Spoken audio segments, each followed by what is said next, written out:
then we were here. Oh, Paimon's head is all dizzy. The scenery here looks different, too. What should we do, Traveler? Please don't tell Paimon someone abducted us and brought us to some strange place that we could never leave. You're right. Better to think of this as the beginning of a new adventure. Thank goodness you're still here. If Paimon woke up alone, she probably would be trembling in a tree hollow.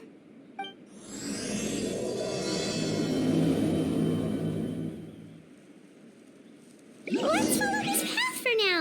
We might be able to meet someone and figure out what this place is all about. Traveler, did those plants by the road look weird to you? It almost looked like they were made of paper. And those two frogs over there? Yeah, they look like pieces of origami. Oh, by the shade of a lotus leaf stream, don't tell me you forgot how to jump. I didn't forget, Firecracker. I'm just not sure if what I remember is correct. Next thing you know, you'll have forgotten how to sing, much less notate a score. You still remember why we call you Stream, don't you? Yeah, because I've got a great singing voice. Although these days, the name seems more ironic than anything. Not just a great voice, one that evokes the gentleness of early morning dewdrops flowing into a spring. So cheer up and make the jump over. If you're still unsure, just use that roll of magic thread. I won't laugh, I promise. Now, don't tell me you've forgotten how to use that as well. I haven't forgotten everything, Firecracker. Your name, for instance. It's kind of hard to forget that you're named after your fiery temper. Now do me a favor and pipe down for a second. I'll be right over.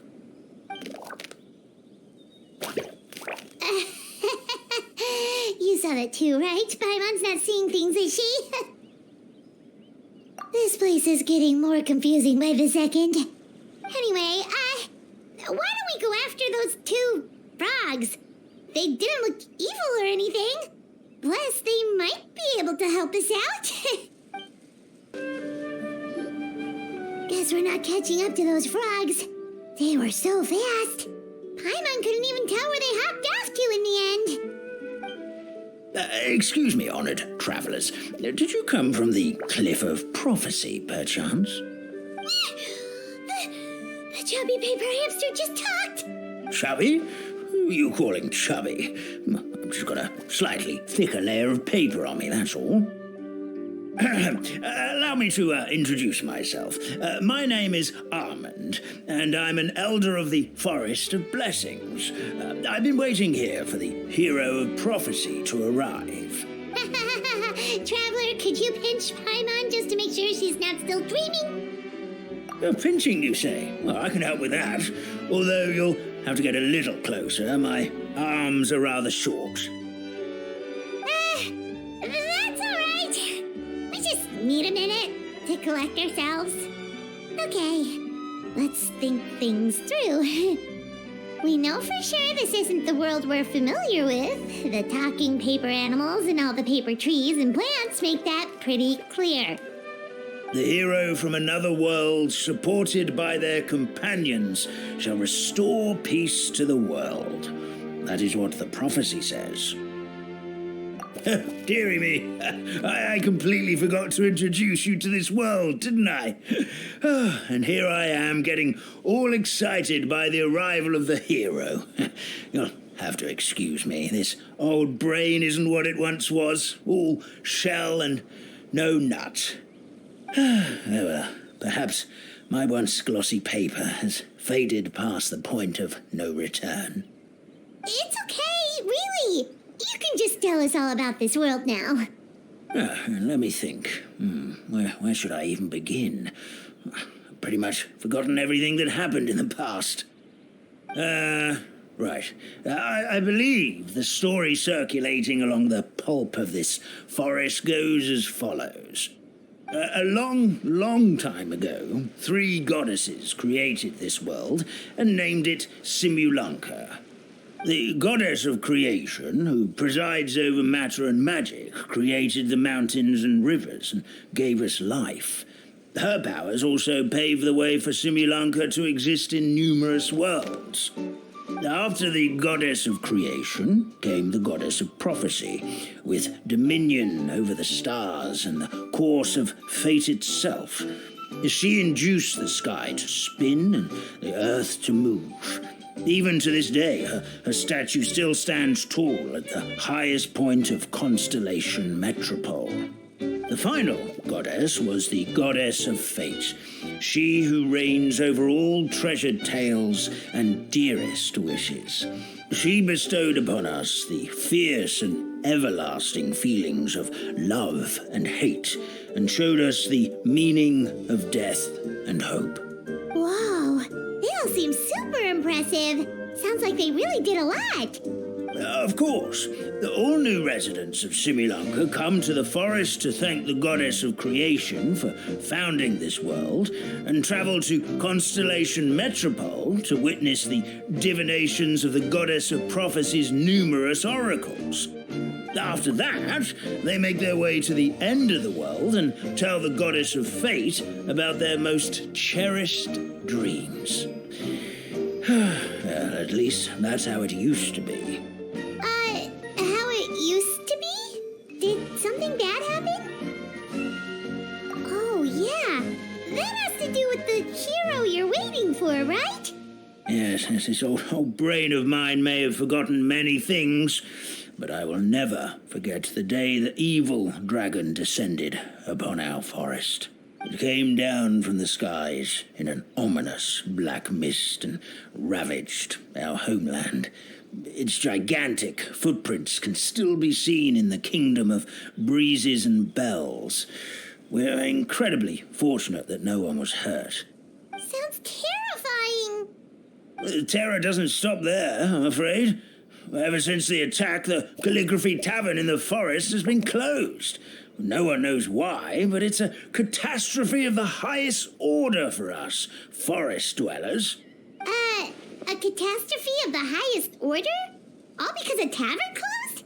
If we were talking about Mondstadt here, Paimon might understand, but is it really all that serious? Good goddess of creation above, we'd take even the greatest flood over the closure of the tavern. Wet paper will dry out with time. Fallen trees can be restored. But the Calligraphy Tavern is the only source of the magic tonic that sustains all creatures in the forest. Magic what? Magic tonic. It was gifted to the forest by the goddess of creation herself. A special potion that helps us maintain our vitality. Well, our bodies will gradually crumple and become brittle until they eventually disintegrate entirely. Our colors will fade and we'll start to lose our memory until we can't even remember our own names. But wait, Grandpa Almond, does that mean you've already... Oh, I'm afraid so. The color has all but completely faded from my paper. To be honest, all I really remember is that I'm supposed to wait here for the hero of prophecy. But I've already forgotten who gave me that order to begin with. Then we've got to act fast! How can we help? Oh, brave Pixie. May the goddess of fate reward you and your friend for your kindness. Could it be you're the heroes I've been waiting for all along? Not sure how we know that. Plus, we can't even remember how we got here, so it's not looking too promising. Well, this is turning out to be quite the conundrum for old Almond Brain here. The prophecy never mentioned anything like that. For now, why don't you come with me to the Hut of Blessings? Our forest fairy lives there. Maybe she'll know what to do. Whoa, a forest fairy? Like one that knows magic? Oh, you betcha. She's prophesized to join the hero on their journey. Well, then she sounds like exactly the kind of person we need. Please lead the way, Grandpa Almond. This is the place. If you could just wait a moment, the fairy should be. Traveler! Paimon! Paimon knows that voice! It's really you! I'm so happy to see you! Sorry. So Nilu is the forest fairy? Well, you certainly look the part.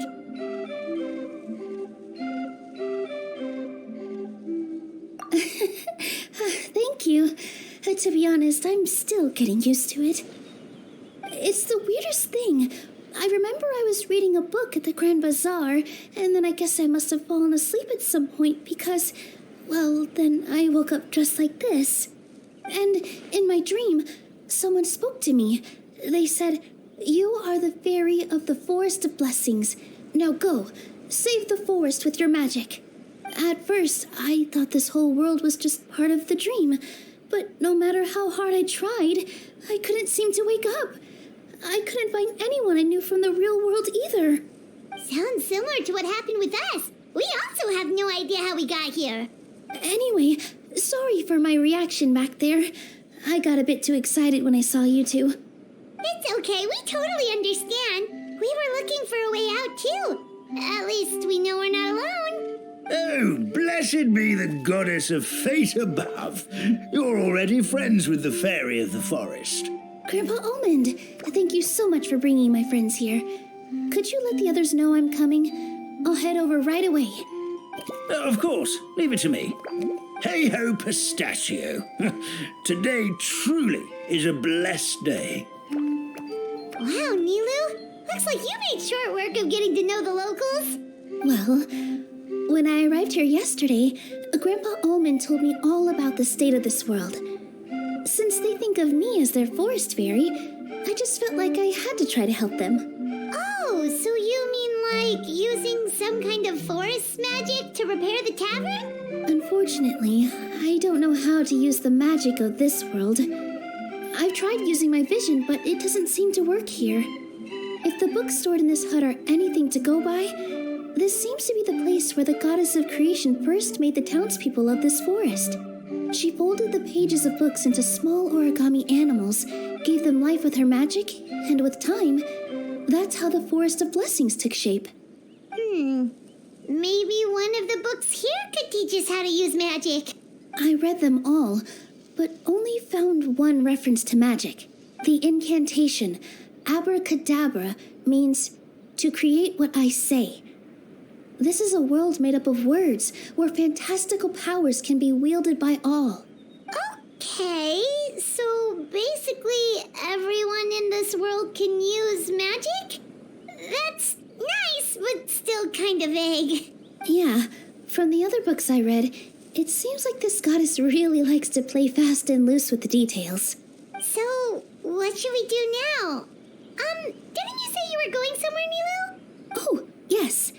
I was going to help some of the other residents of the forest. They've been busy making preparations to reopen the tavern, so I thought I could help out. Got it! Guess we should just focus on what we can do for now.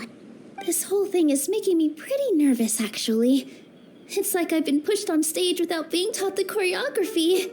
Since I'm already wearing the costume, though, I might as well try to play the part. It's what a professional dancer would do. And who knows? Maybe I'll find my own magic along the way. All I can do is try, right? At least you're optimistic. Thank you.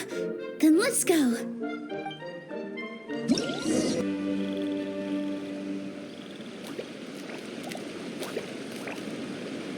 Oh, Stream! Your rhythm is off again! At this rate, it doesn't even matter if the tavern reopens. The band's not even going to get any gigs!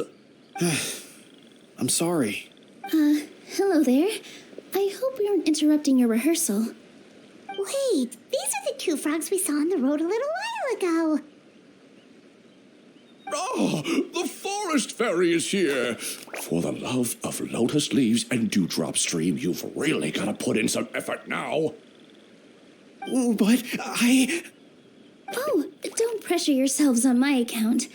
Are you rehearsing for a show? Sure are.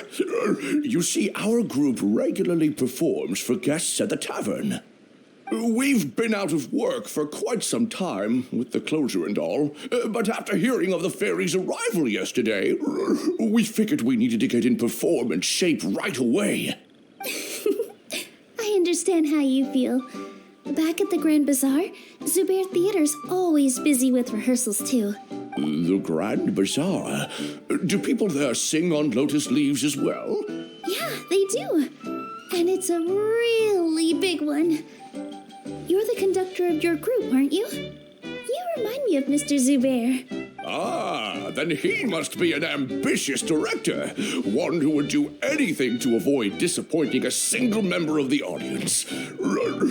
It's just... Is there anything we can do to help you, Mr. Stream? Oh, no. My problems are mine and mine alone. It's just, after the tavern closed, I somehow forgot how to sing. I'm always a few beats behind everyone else, and I keep singing out of key. You were our trump card, our best singer by a mile. I know, but... So he is a victim of the fading disorder too? Don't be sad, Mr. Stream. Whenever I've forgotten important dance steps in the past, my friends at the Grand Bazaar always stick by my side to encourage me. They smile and patiently tell me everything's going to be okay. Then they play the melody for me over and over until the steps finally come back to me. Now it's our turn to help you. We just need to help you remember how to sing, right? The Traveler's got a great sense of rhythm. We can help keep you in time. Well, what do you say, Stream? I think it's a great idea. Just focus on the lyrics, and the fairy's friends will help you stay on beat. Are you sure? This is really asking a lot. Don't worry about it, Mr. Stream. It'll all be worth it when the tavern reopens and we finally have the chance to hear your marvelous singing voice. All right, then. Thank you so much, everyone. I'll give it my best shot.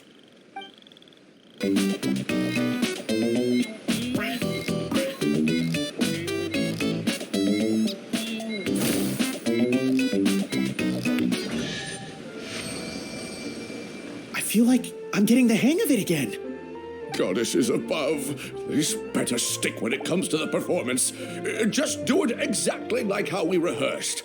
Thank you, everyone. Thanks to you, my voice is once again as clear as a flowing stream. Glad to hear that you're feeling better, Mr. Stream. It's also about time for us to go to our next destination. Mm-hmm. We'll be looking forward to your performance at the tavern. Traveler, Paimon, we should make our way to the next location. Look, the forest fairy is here, and she brought her companions. Grandpa Almond was right. They do look promising. Hello there, everyone. I heard you were working on the piping for the calligraphy tavern. Is there anything we can do to help? Oh, we wouldn't dream of troubling you with our petty problems, my lady. Don't you worry. We have it all under control. You sure about that? Because from where Paimon's floating, the piping is looking pretty chaotic. Yes. We have my careless friend to thank for that. He promised we could leave the pipe connecting to him, and, well, the results speak for themselves. Hey, I just wanted to inspect each pipe. This is the network the magic tonic has to flow through. I was just trying to be thorough, so I disassembled the whole thing. Yeah, and now you've forgotten how to put the thing back together. Have you been eating too many nuts again? 'Cause you are what you eat. Please don't fight. I know everyone wants the tavern to reopen as soon as possible so that the forest can return to normal.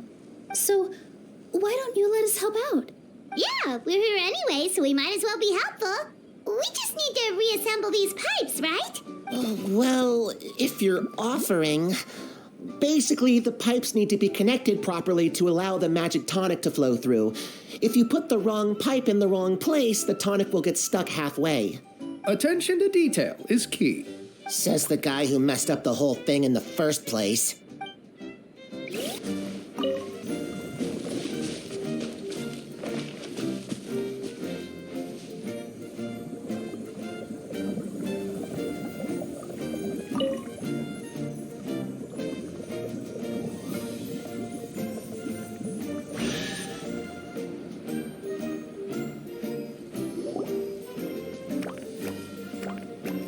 Oh, amazing! You did it! Now the tonic will flow into everyone's cups without getting stuck, right? Oh, gotta say though, Paimon is starting to get pretty curious about this magic tonic. Could she have a teeny tiny sip? Just a little taste, please? It's not greed, it's curiosity. Well, if it's really just one sip, I guess that would be fine. Just be careful. This is one of the last cups left in the entire forest. We're supposed to save it for our research. Just a sip, promise. Okay, here it goes. Ooh, what was that? Oh, it's sticking to Paimon's tongue. Wait, is this just regular ink? Wait, does that mean what the legend says is true? The goddess of fate used ink to compose her stories on paper, and the goddess of creation used her power to bring those tales to life. No wonder the tavern is so important to the forest. Maybe the fading disorder occurs when the ink within the body dries up. That would explain why the beings here are forgetting their own stories. Oh. I'm not really sure I can really wrap my head around this conversation, but there's no need to get all worked up on our behalf, my lady. With the pipe installed, I'm sure the tavern will be up and running in no time. What do you mean, can't wrap your head around it? The fairy is recounting the story of how the goddesses gave us life. In fact, I've seen the goddess of creation with my own eyes. Really?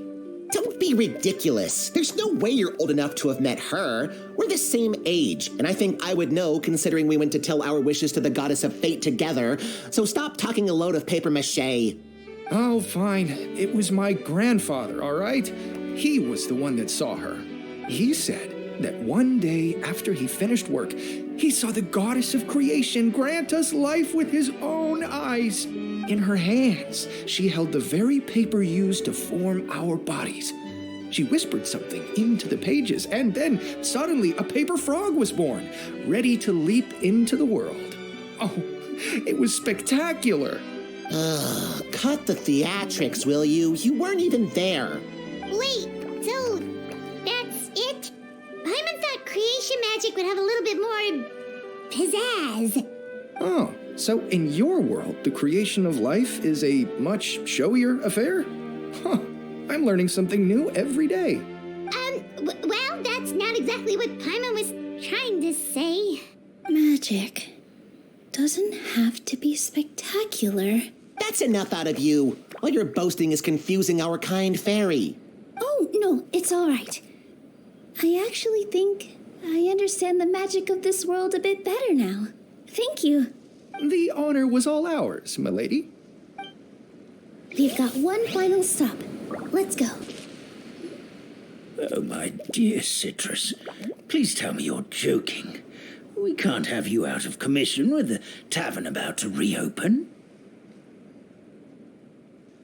I'm sorry, Grandpa Almond.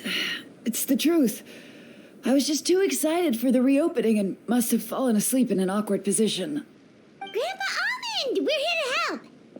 Oh, hazelnuts on high. You could not have come at a better time. Please allow me to introduce you. This is the bartender of the Calligraphy Tavern, Miss Citrus. Miss Citrus is supposed to add all kinds of delicious fruits to the magic tonic. Her additions are what turn it into the finest brew in the land. She's indispensable to the operation of the tavern. I appreciate the kind words, Grandpa Almond, but... my neck. Are you all right? Terrible timing. Getting a kink in my neck at a time like this? Could you give my tail a little twist? That should help free up the movement in my neck. I would do it myself, but I can't reach my own, and Grandpa Almond is too old and as light as a feather. The neck and tail are connected? Of course they're connected. Just like how you can't have a rainbow without rain. Anyway, you just need to position me at the right height to pick the fruits, and then put them in the barrel over there.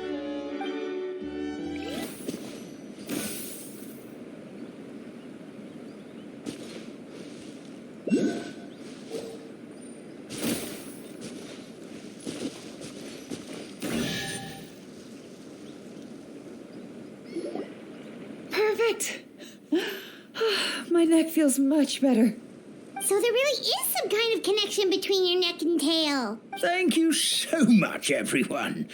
I can rest easy now, knowing the drinks at the tavern will be just as wonderful as before. That's another problem solved! Well, since we've taken care of most of the tasks, all we need to do now is reopen the tavern. But we still don't know how to use the magic of this world. We don't even know why the tavern closed in the first place. Oh, what about the method that one hamster mentioned? You should try it, Nilu. You mean the creation magic his grandfather saw outside the Hut of Blessings? I wonder. How exactly did the goddess of creation give them life? Maybe you don't need to understand it. Just give it a try. Everyone here calls you the Forest Fairy. Maybe you have the magic powers already and you just don't know it. In other words, this forest is a stage. And all I need to do is step out into the spotlight? Sounds just like a fairy tale. Well, we are surrounded by talking origami animals and magic potions after all. Almost seems like anything's possible in this place. You're right, Paimon. We won't know anything unless we try. In that case, let's see. This is how you do it, right? Whoa, your origami skills are great! I once saw one of our prop people making something similar. It looked really cool, so I took some time during my break to learn the basics. It's not a bad way to stave off sleepiness either. Well, how do you feel? Sense any, magical powers flowing through you? No. No? What are we missing? Magic words? But how am I supposed to know what the goddess said to bring them to life? Oh, good point! You're the forest fairy, Nilu! What do you want to say to the new resident of your domain?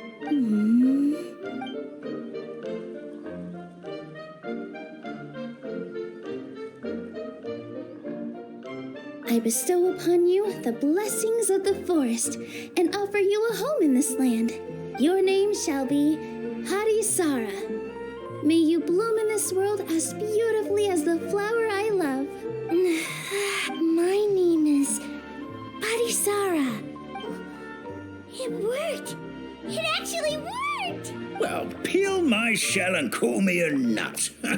I never imagined I'd witness such a miracle at my age. It's just like what the stories said about the goddess of creation. Shell? Miracle?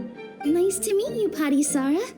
I'm Nilu, the fairy of this forest. From this day forward, this place is now your home. Hello, Fairy Nilu. I hope you'll grow up happily in this forest. Grow up. Oh, you can leave the little one with old Almond for now. Oh, this sure brings back memories. It's been such a long time since we last held a welcome ceremony. Here, Parisara. Come to Grandpa Almond. Well, now that Nilu has mastered the goddess's magic, we should be able to reopen the tavern, right?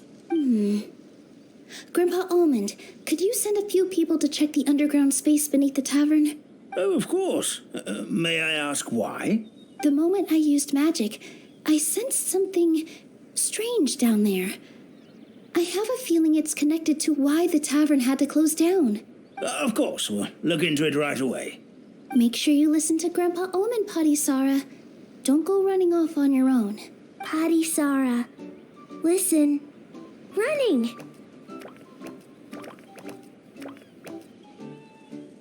Hey, come back here, you! Wait! Yep, that's Nilu's creation, all right. She's got so much energy. Anyway, how did you manage it, Nilu? Well, all I did was say my wishes for her out loud. Maybe the magic is in the words themselves, just like the book said. This place is seeming more like a fairy tale by the second. I mean, we're somewhere called the Forest of Blessings, so it kind of makes sense. Well, anyway, Paimon thinks this magic magic suits you perfectly, Milu.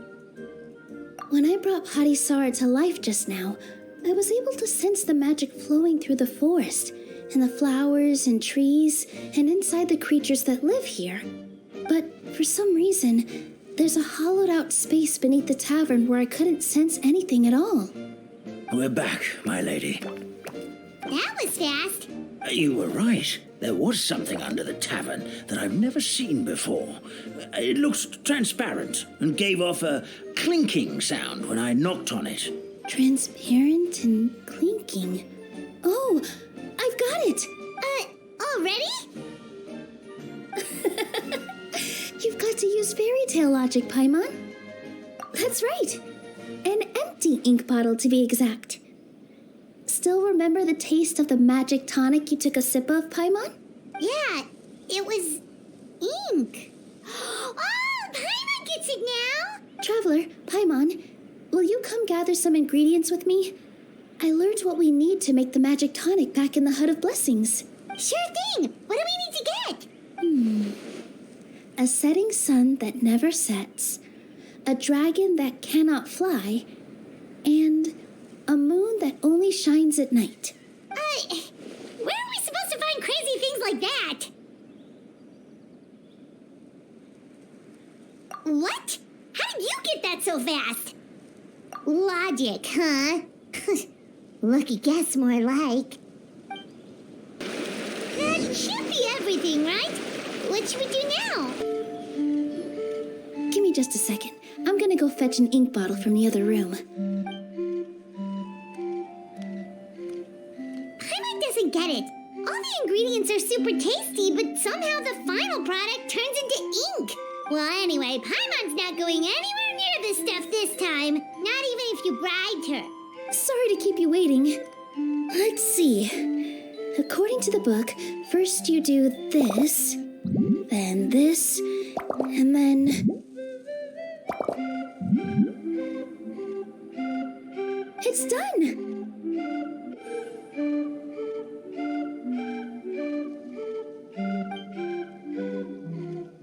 Wow, magic sure makes everything super convenient.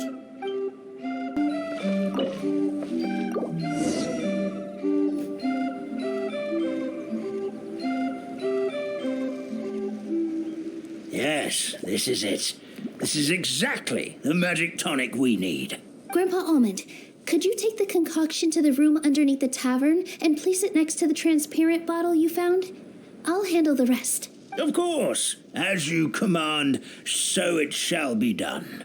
I still get nervous at times like this. It's just like when you step on stage and you can tell that every single person's gaze is fixed right on you. Thanks, you two. I can't tell you how great it is to have you by my side. Almost makes me feel like I've been blessed by the goddess of fate, too. Let's go. We shouldn't keep everyone waiting. I've placed the bottle where you requested. The rest is up to you, my lady.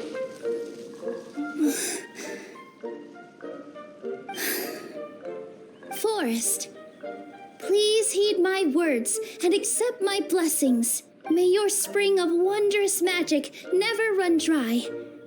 And may all who call you their home lead happy, fulfilling lives.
a beautiful tavern! It matches the scenery of the forest perfectly. I was so surprised when it suddenly opened up like that. Just like a pop-up book. I remember now. I remember everything. It was me. I was the one who went to the top of Constellation Metropole and witnessed the goddess's prophecy. The hero who shall save this world will descend upon the cliff of prophecy. The hero, supported by their companions, shall restore peace to this world. So the prophecy really did have all the answers. You just forgot the first half. That's why I was waiting near the cliff of prophecy. Wonderful. Simply wonderful. There's still some hope left for old Armand after all. Is the Cliff of Prophecy that place with the huge mural? 'Cause that is where we woke up, but we don't remember anything about how we got there.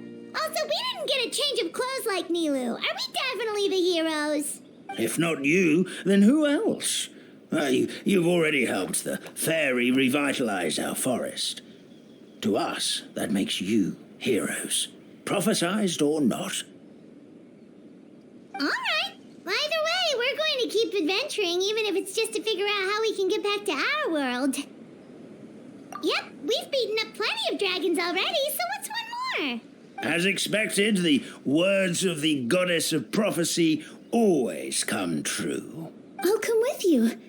It can't hurt to have a magical fairy tag along, right? Heroes and fairies, dragons and new adventures.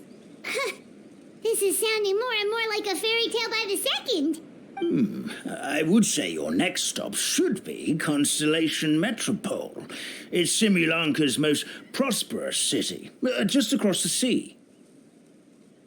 Once you've arrived at the Astral Garden at the highest point in the city, maybe you can try seeking divine counsel from the goddess of prophecy herself. Are you leaving, Fairy Nilu? I'm afraid so. There are still other people who need my help. I won't go far, though, and I'll come back to visit the minute I have time to spare. So be a good girl, Putty Sarah, and help out Grandpa Alma whenever you can, all right?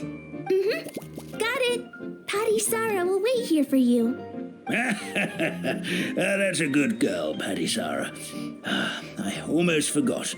If Constellation Metropole is where you're heading, you'll need to take the Maritime Express. I'll head to the station first thing tomorrow morning and wake up that lazy station master for you.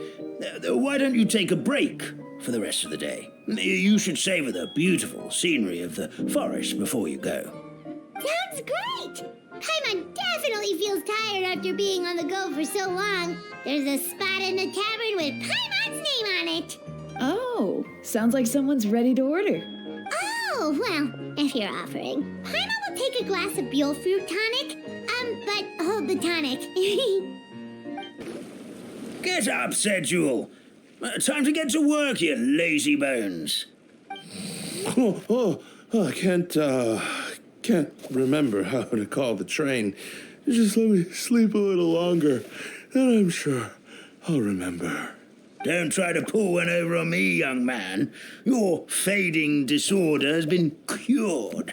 I saw you chugging cup after cup of magic tonic in the tavern last night.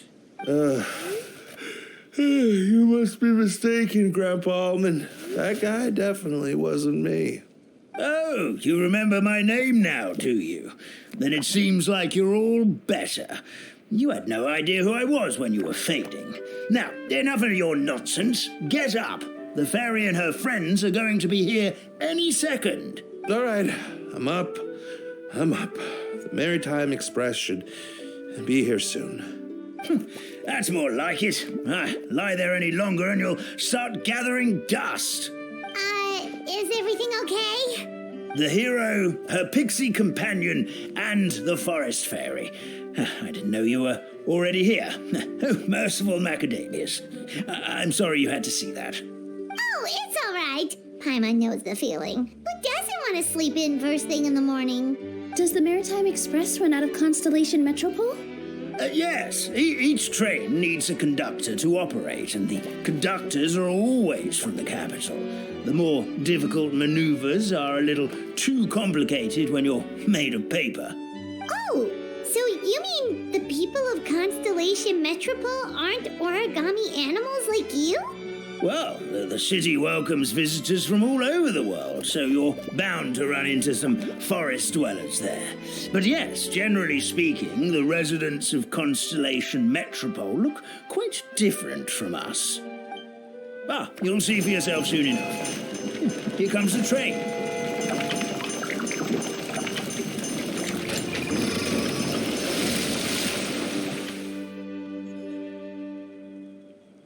Pleasure to meet you, everyone. My name is Will, and I'll be the conductor for your journey today. I'm assuming you're the ones who called the train.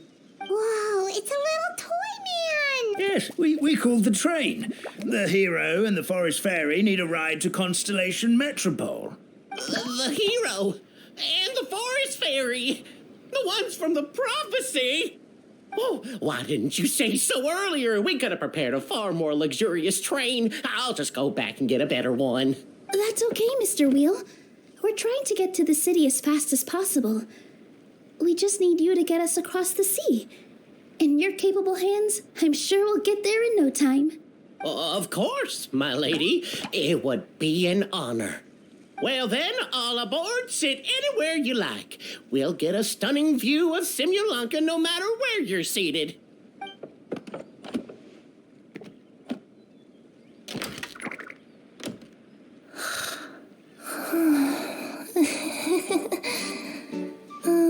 Breakfast. Did one of you just say something? Wasn't me either. Breakfast. Oh, come back. Sounds like the voice is coming from inside the train.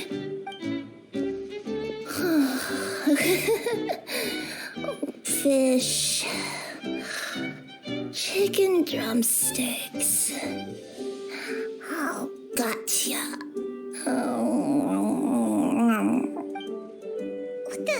What's Kirara doing here?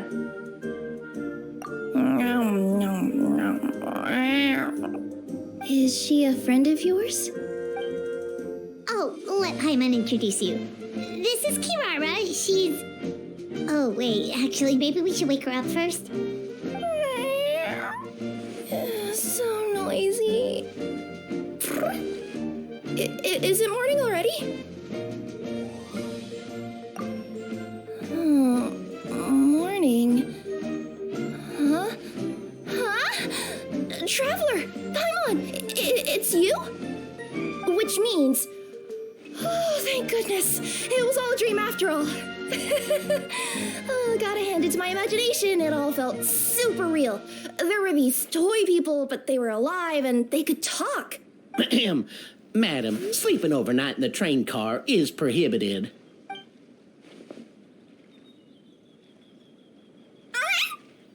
It wasn't just a dream? It's all right, Kirara. Apparently we're in a world called Simulanka. We got here yesterday, too. Simulanka? So, that's what it's called. I spent all day yesterday wandering around this one city. The toy people called it Constellation Metropole. I was trying to find a way to get back home. I was seriously starting to think I had gotten on the bad side of some great yokai and gotten swallowed whole. I take it you're Inazuman then, Miss Kirara? She sure is. But, Kirara here is kind of special. Let Paimon introduce you for real this time. Kirara is a Nekomata from Inazuma. She works as a courier for Komania Express. Nice to meet you. I'm Nilu, a member of Zubair Theater. You can usually find us performing in Sumeru City's Grand Bazaar. Right now, though, I suppose I should introduce myself as the Fairy of the Forest of Blessings. Oh, you're Nilu! I've heard a lot about you from my deliveries in Sumeru. I even saw one of your performances back in the day. You're an amazing dancer. But, did you say you were a forest fairy? Oh, yeah, that's her new identity here in Simulanka. Oh, speaking of new identities, looks like you got a new outfit yourself, Kirara. Yeah, I know. It confused the heck out of me yesterday. I just woke up in a set of brand new clothes I'd never seen before. That must mean you have a big part to play here, too.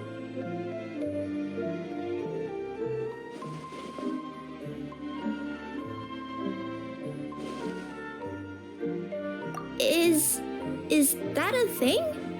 I guess I am wearing a pair of boots, but still. Did you by any chance hear a voice speaking to you before you got here, Miss Kirara? A voice... Oh, yeah, I did hear something, but I was so freaked out my tails got all tangled, so I, didn't catch much of what was said. Sorry for the interruption, but this Nekomata friend of yours, she doesn't eat hamsters, does she? Or frogs? Oh, no need to worry, little guys. I would never do something like that. Well, unless I'd been out in the wild too long without anything to eat. Oh, speaking of eating, I am getting a little hungry.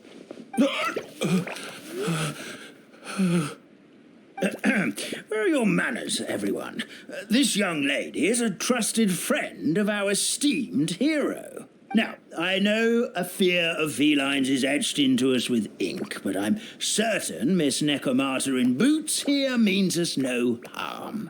Sure looks like you're keeping your distance, though, Grandpa Almond. You will have nothing to fear, I promise. I met some origami animals in Constellation Metropole yesterday, and I even made sure to retract my claws so I didn't hurt them by accident. Plus, you all look just about as tasty as the cardboard boxes I deliver. Not that I'd try to eat you even if you did look tasty. Promise. Please excuse us, Mom. It's just an unconscious reaction. Dear passengers, it's almost time for us to depart. Oh, yeah, that. Whoops. This turned into a pretty long conversation, didn't it? All right, let's get on the train. You coming with us, Kirara? Mm-hmm. I'll ride with you to the next stop. There's a place near the Metropole that caught my eye yesterday, so I want to go explore it today. Then all that remains for me to say is, on behalf of the Forest of Blessings, thank you once again for all you've done for us. May the Goddess of Fate be with you and bless your journey, Madam Fairy, Miss Nekomata in boots, and our brave heroes. Please do visit us in the Forest of Blessings again, once peace has returned to this land. We will. We'll definitely meet again. Take care, Grandpa Almond. Bye. Have a safe trip! Wow, a train ride over the sea? What an incredible view! Please keep your head and arms inside the train at all times. We don't want anyone falling into the sea.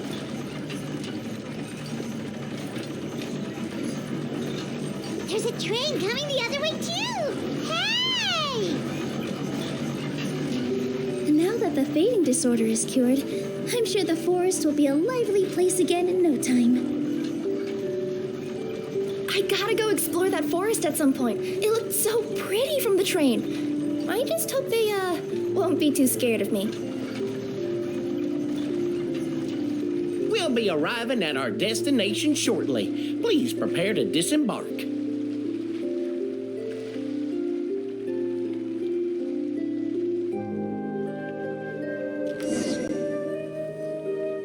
Here we are. Constellation Metropole is right over there. It's a short walk from here to the Gear Sky Ladder, which will take you right to Metropole Square. And thank you again for choosing Maritime Express. Great! And thanks to you for a smooth and pleasant journey, Mr. Wheel. The train cars were comfortable and spacious, and I had a great night's sleep. I'll definitely be back. As you wish, ma'am.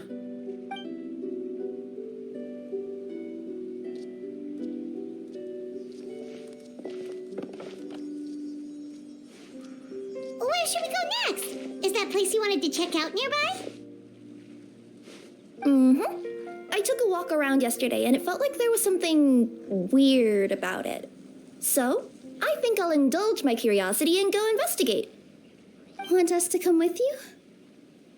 It's okay. You guys go ahead and visit the Metropole for now. Hopefully, that's where you'll be able to find out some more about this world. I pretty much explored the whole place from the rooftops yesterday, but for some reason, this is the place that caught my attention. You know what I mean, right? Like when you get a stone stuck in your claw or something, it keeps nagging at you to dig it out, but you can't focus on anything else until you do. Don't worry, if you run into any trouble, I'll be there faster than you can say gold level courier of the Comania Express. Okay, fair enough. We'll head to the Metropole then. Guess this is where we say bye for now. Mm-hmm. Don't worry about me. Let's not forget, I'm a yokai.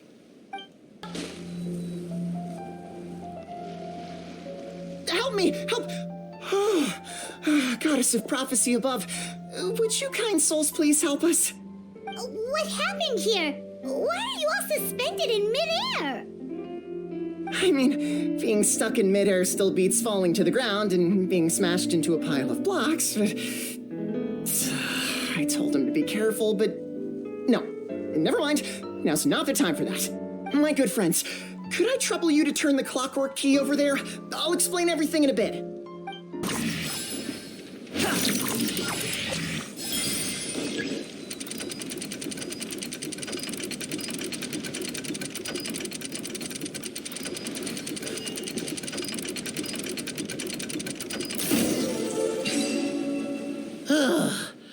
Thank you. Oh, thank you. What happened there? It almost seemed like we turned back time. I take it this is your first time witnessing the power of the Goddess of Prophecy, then? If so, I can see why you might think that. Basically, this is a gift bestowed upon Constellation Metropole by the Goddess of Prophecy, who rules over the natural course of all things. It helps those who have deviated from their proper path to get back on track. Proper path? Do you mean everything that happens in the Metropole has been planned out since the very beginning? Why are you saying that as if it's a bad thing? You're not explaining it clearly. Here, allow me. Of course, all the residents of the Metropole have the freedom to live their own lives. For instance, whether I use olive oil or sesame oil in my morning skincare routine is entirely my choice. But whenever something disastrous is about to happen, like when I almost got turned into a pile of rubble just now, the goddess's magic will activate in the world around us. So, in other words, it's kind of protection magic? To keep people alive?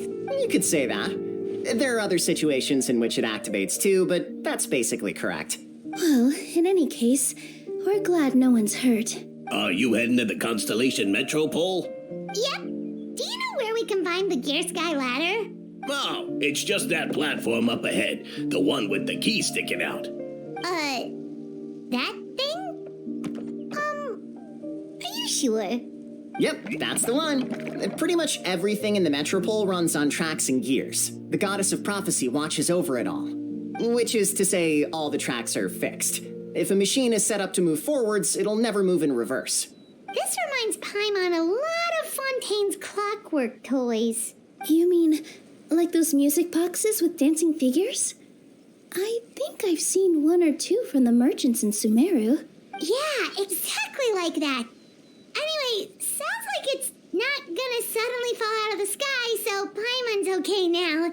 Should we get going? Oh, what a bustling city! This place is fit for a king! Our next step is to get to the top of the Metropole and ask the Goddess of Prophecy for guidance. If there is a king in that castle, I sure hope he won't get mad at us for trespassing.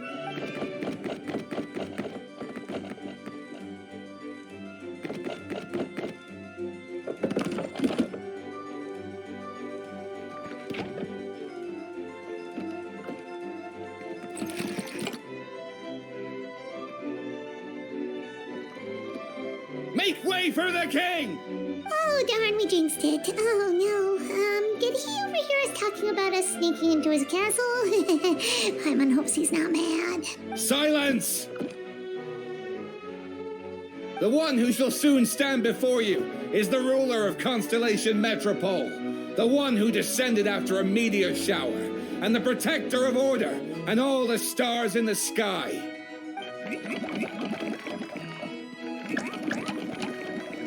That's a long list of titles. I bid ye welcome, guests from afar. Long have I heard of your grand deeds, O fairy, who restored the lifeblood of the forest. O hero, who... huh? Navia? Hold your foul tongue! How dare you utter Her Majesty's name? Nice one, partner. Spectacular improvisation skills. I'd expect no less from you. All right. You can relax now. Allow me to make some introductions. This is the Traveler and her trusty companion, Paimon. You are personal friends with Her Majesty the King? Please, forgive our grievous mistake. We had no idea. All right, the welcome ceremony is over. Everyone back to your stations. I will personally treat our guests to some royal hospitality. Yes, Your Majesty.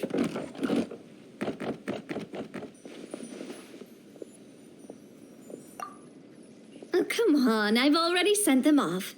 So anyway, how did you guys get here? We were gonna ask you the same thing! Also, how are you already king of this nation? And where did you get a crown? Oh, wait, don't say it. You just woke up like this, right? Sounds like you've answered your own question. But before I woke up, I heard a voice say to me, "You are the king of Constellation Metropole. Now go forth and save your city." A similar thing happened to me. Oh, yeah, sorry. You must be the fairy of the Forest of Blessings, right? Mm-hmm. This is Nilu, a friend that we made during our time in Sumeru. Nice to meet you, Miss Nilu. I'm Navia, the president of Spina di Rosula. If you ever get the chance to go to Fontaine, make sure you come and visit me. I'm based in Poisson. Seems like you're taking this all in stride. Aren't you nervous about getting stuck here and never being able to get back home? Why would I be worried about that? We've faced much bigger problems than this before, and we always pull through. This should be a piece of cake. Besides, life's always full of surprises. You gotta learn to just enjoy it. That sounds like a great outlook on life. You have a very optimistic spirit.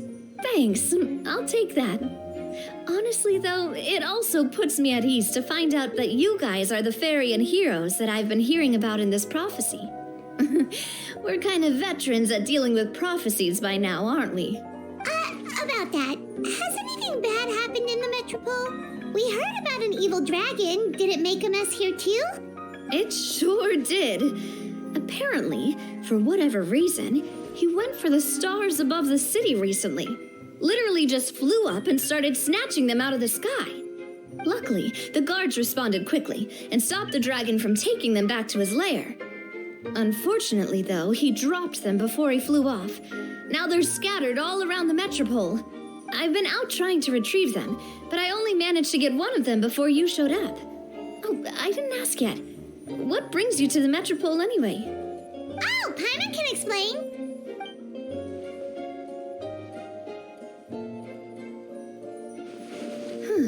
I see. So you want to consult the oracle of the goddess of prophecy. Do you know how we can do that, Miss Navia? Well, the goddess's statue is indeed at the top of the castle. I can take you up there.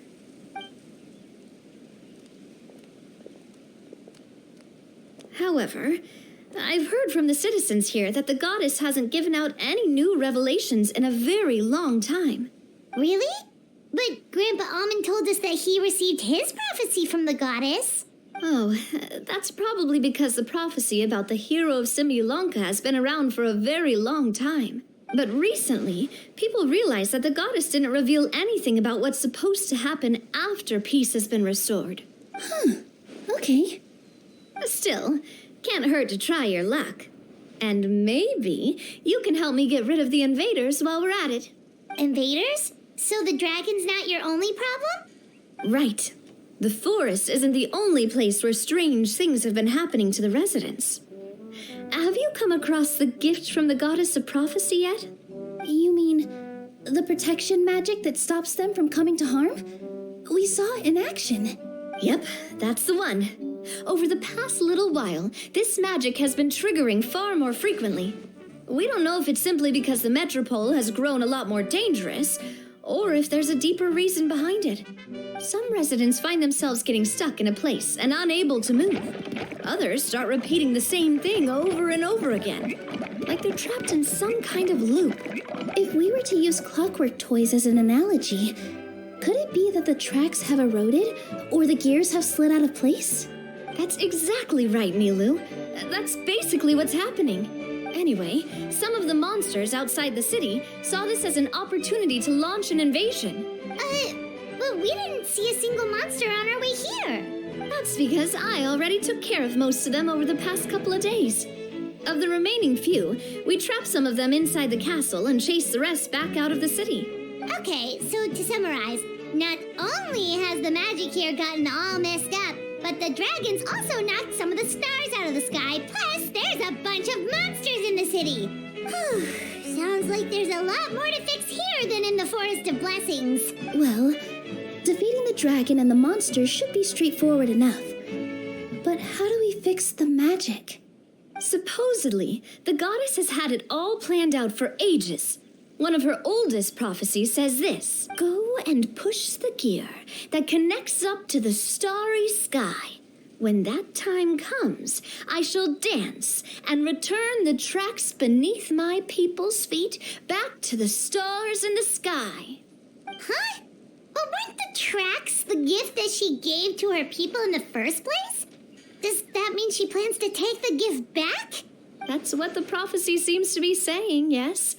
So, as a result, some people are against turning the gear, despite what the prophecy says, since they fear a future where they no longer enjoy the goddess's protection.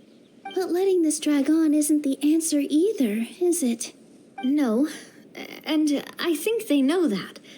But they're just too afraid to take that final, terrifying step. They're still hoping there might be an alternative solution. Now, we could ignore their objections and go turn the gear ourselves, but... Exactly. You know me well. And that's why you're my partner. I want to get as many people on my side as possible. At the end of the day, this is their city, and they should have the right to decide its future. Spoken like a true wise king, Navia. I am the boss of Spina di Rosula, after all. This may be my first time as a king, but there are a few similarities between the two roles. Traveler, Paimon, Miss Nilu, would you be willing to lend me your support? With your help, I'm confident we'll be able to find the most frictionless way to resolve the problems plaguing this city. Not gonna lie, Your Majesty is definitely growing on me. Seriously, like we'd ever say no? We're your friends! No need to ask us so formally in the future. I'm happy to help too. This is a beautiful city, and just like the Forest of Blessings, I would love to see it return to normal as soon as possible. Ah, great. As the King of Constellation Metropole, I extend to you my gratitude. All right, everyone, follow me. I'll show you the way to the goddess statue at the top of the metropole. And stay close. You don't want to get lost in my castle. It's huge. Huh? What's this? Wait. This looks like the star I found earlier. I told the guards to place it near the goddess statue. Maybe they ran into some trouble up there. Guess we'd better hurry.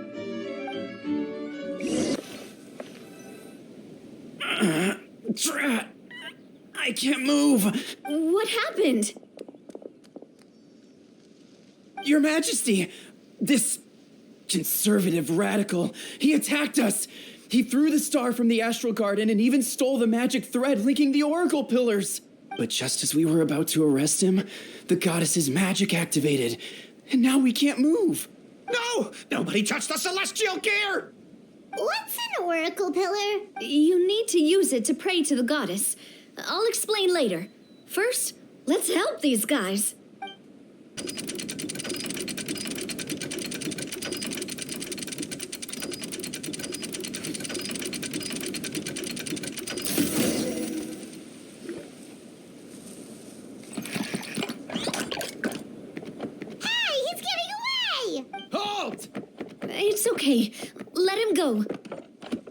Your Majesty!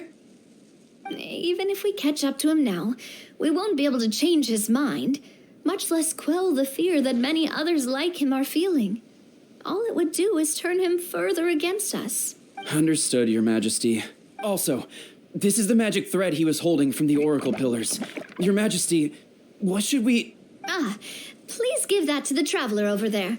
I believe they have some questions for the goddess. Yes, Your Majesty.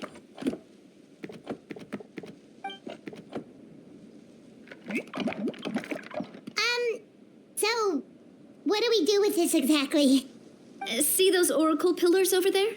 Just use the magic thread to connect them together in a specific pattern, and the goddess of prophecy will answer your prayers. Oh, sounds easy enough. Let's give it a try.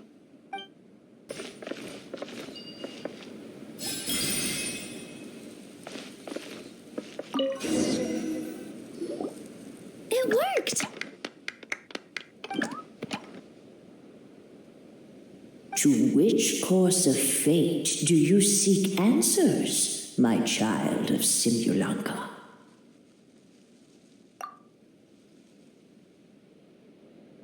The hero from another world, supported by their companions, shall restore peace to this world.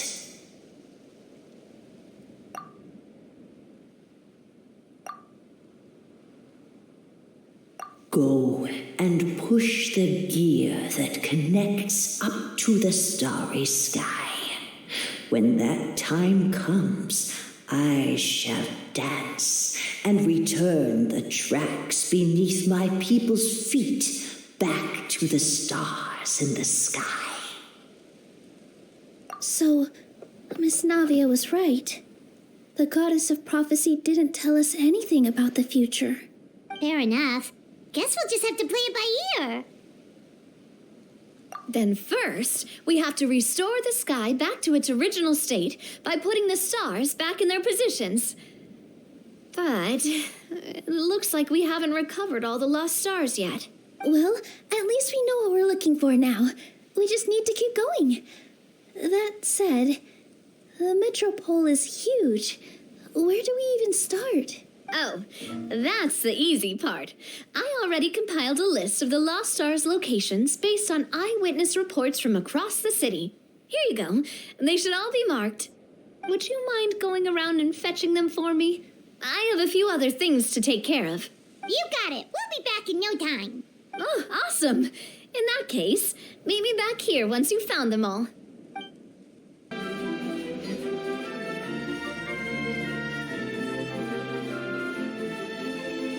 Feels like they really didn't want to give that to us. How are you doing? Found them all? Wow. You guys are efficient. Now let's go hang them up in the sky. In the sky? How do we get up there? Oh, I got us covered. We will, of course, be taking the Aerial Express. Is that a flying train? Hey, you already took a train that runs on water. Is a flying train really that much weirder? Well, at least the Maritime Express still runs on a track. Oh, come on, don't worry about it. This train has been blessed by the goddess of prophecy. Its whole purpose is to protect the metropole's skies. It took me a lot of effort to find it, you know. I don't think anyone's used it in, 100 years. 100 years? Are you sure it's safe? Let's not forget that the goddess of prophecy's magic has been going haywire recently. Well, it's not like we have any other options. Unless you want to do the honors, Paimon. Fancy flying up there on your own? No, thank you. It's way too high up. Oh, wait, Nilu. You've got a feel for how magic works here. Can you do your thing and sense if this train is a real deal? I can try. Yes, I can sense traces of magic, but it's different from the kind I felt in the forest, so I don't know. Okay, fine. Guess there's only one way to find out. That's the spirit. I'll come with you. Miss Nilu, will you be joining us? I think I'll stay behind. That way, if something does go wrong, you'll have someone on the ground to get you some help. That makes sense. If the train does break down, you can make us a giant origami crane to come bail us out. Or if a crane's too difficult, a finch could work.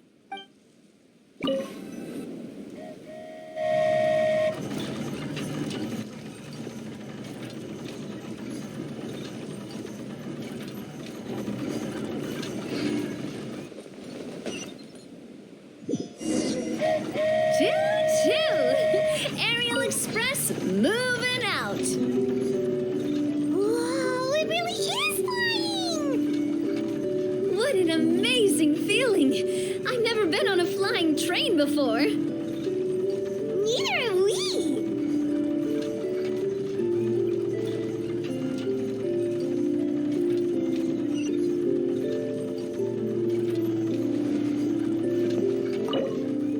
That should do it. On to the next location.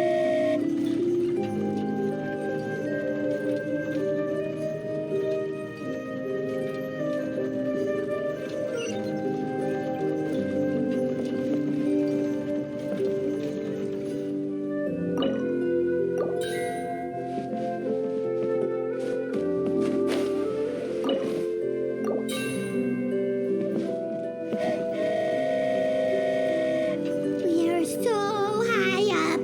Don't look down. Don't look down. Oh, hang in there, Paimon. The hard part's nearly over.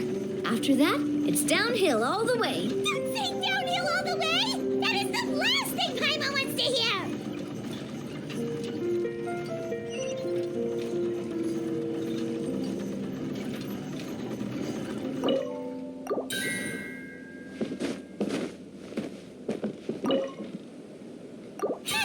We're finally done. Okay, let's get there now while this train is still working.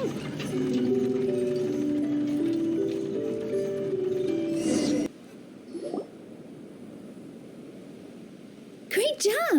It looked like it all went smoothly. Yeah, and it was an absolute blast, too. You gotta ride with us next time, Miss Nilu. Huh? I'm okay. Thanks for...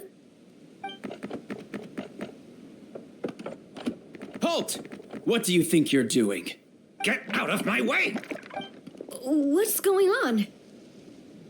Your Majesty, there! Let us through! Stay back! It's okay. Let them through. Your Majesty, could we please ask you not to turn the gear that connects up to the sky? And why is that? As you have seen, the goddess's gift is very important to us. It keeps us from harm and protects our very lives. Some of us, we just aren't ready to lose that protection. I see. I understand. Huh? Your Majesty, do you mean... I won't turn that gear. Not until you're ready. What? I've said before that the Metropole belongs to the people, and they should have the right to decide its future.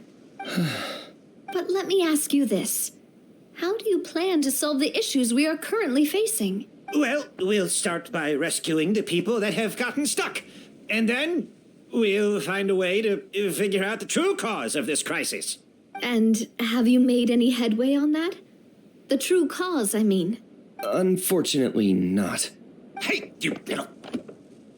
I'm sorry, my friend, but it's the truth. You have friends and family that have been affected, don't you? That have gotten stuck? Duh. I understand your concerns. But if we let this drag on for much longer, the situation may well get worse. More and more people will be frozen by the goddess's magic. Yes, but if we turn that gear now, all the tracks in this city will disappear. I know this is a hard decision to make. But have you ever thought about why the goddess might have made things this way in the first place? Huh? Why do you think she might decide to take back her gift and stop revealing further prophecies about the future? Are you saying she has abandoned us? No. Quite the opposite, in fact. What do you mean? The goddess dearly loves this world and all the people of Simulanka. And because she loves you so much, She wants you to be able to choose your own path. Every parent hopes their child will have a happy and carefree life. But if they're overprotective, then all they'll manage to do is keep their child trapped. If a mother bird lets her baby ride on her wings for too long, her child will never learn how to fly. Perhaps the goddess of prophecy has always known that one day she'll have to let go. Children can only become independent if they're allowed to form their own opinions, make their own decisions, and deal with the consequences on their own. Only then will they be able to continue their journey alone, even after their parents are gone.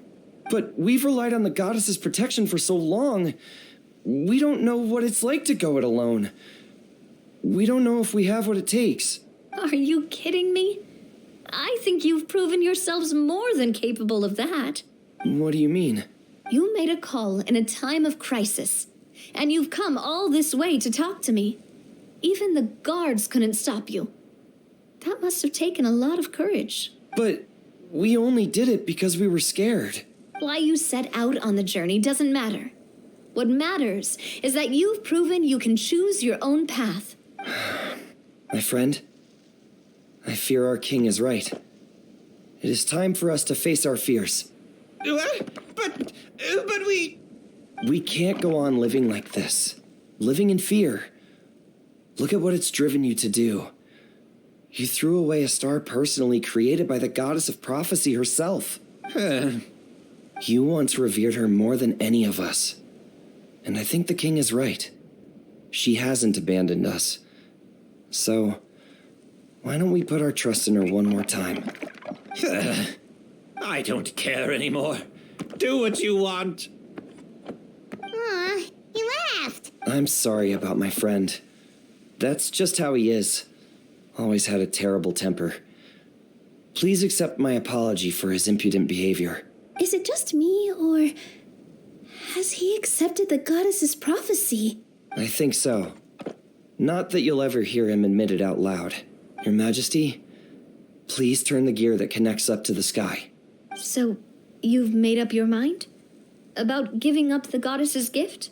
Yes, I've made up my mind. But maybe losing the gift isn't what this is about anymore. Because we've gained something too. You have given us courage. Well said. I am proud of your decision. Now, gather around, everyone, and join me as we make the night sky of this wonderful city turn once more.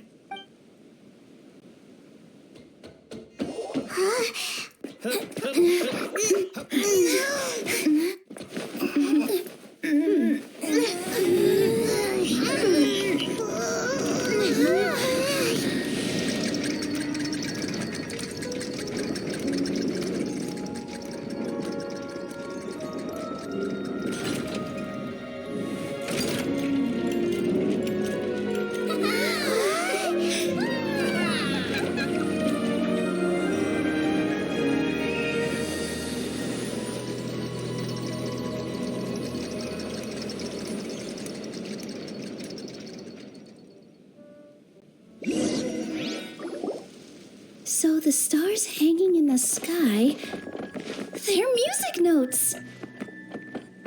This entire metropole is a huge music box. That's incredible. How do you feel? A little scared and uncertain. But for some reason, I feel a lot more at ease. It's as if some kind of huge weight has been lifted from my shoulders. Figured out any next steps? To be honest, not really. But maybe I can start by having a heart-to-heart with that stubborn friend of mine. I have an idea. If you don't know what to do, why don't you start by helping the people around you? You mean the people who got stuck because of the goddess's magic? I mean anyone and everyone who needs your help. By helping others, you'll eventually find your own path. Trust me, I have experience in this. What kind of experience, Your Majesty? Yes. We'll need a formal organization with a catchy name before we go out and start helping people. Why don't we call it the Spina di Rosula? Spina di Rosula. Ooh, or even the Spina di Rosula di Simulanka. Yeah, that's catchy.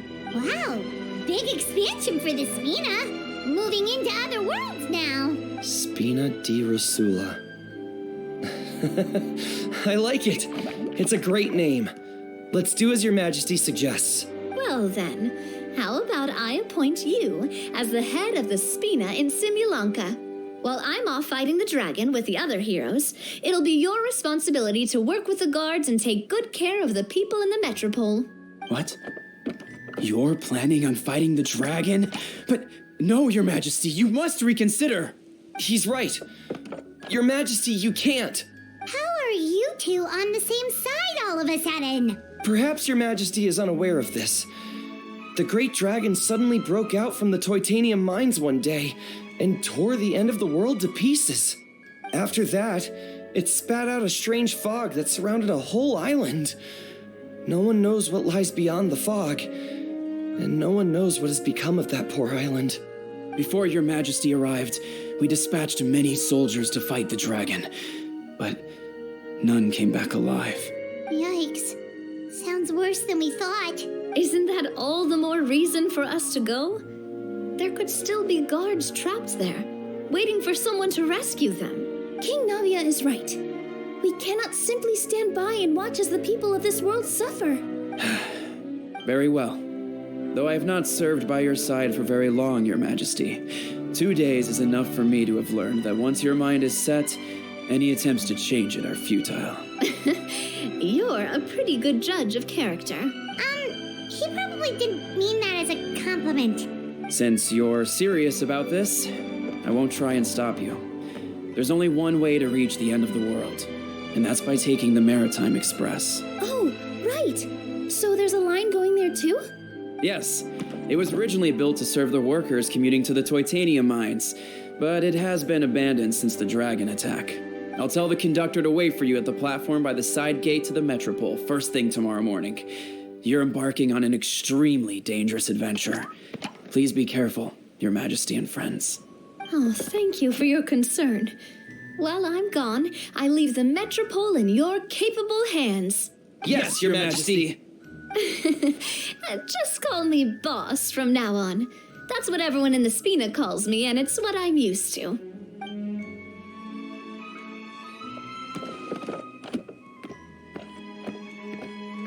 So, the plan for tomorrow is journey across the ocean, make it to the end of the world, and defeat a dragon. Ooh, that's an adventure and a half. Do all storybook heroes have to work this hard? At least we'll get to see some amazing scenery along the way, right? Besides, we'll have each other. It'll be a shared experience that we'll never forget. Plus, we're pretty well equipped for a classic heroes versus dragon story. We got Miss Nilu as our magic caster, and I guess I'm the melee warrior who leads the charge? Paimon can definitely see that. Anyway, those are tomorrow's problems. Right now, all Paimon wants is to eat a proper meal, because worst case scenario, if Paimon ends up getting eaten by a dragon, she wants to do it on a full stomach.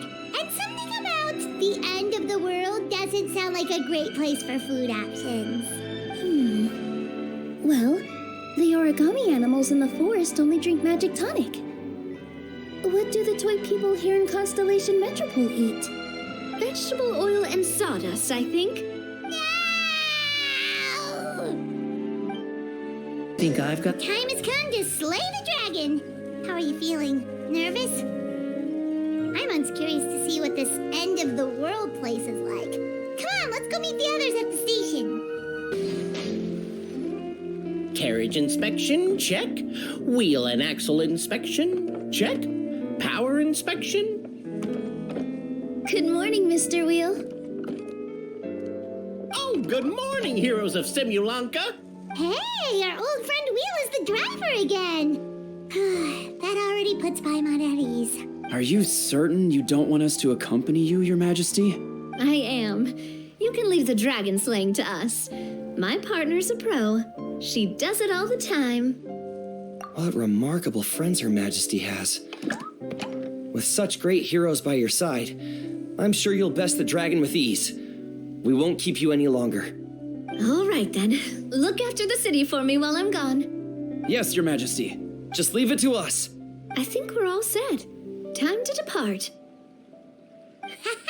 Next stop, the end of the world!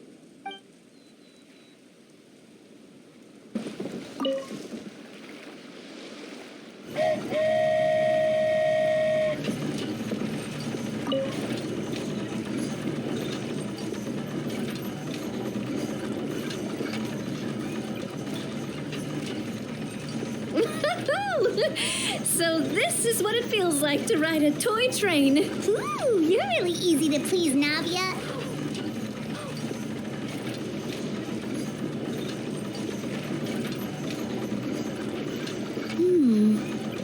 Looks like the fog ahead is getting thicker.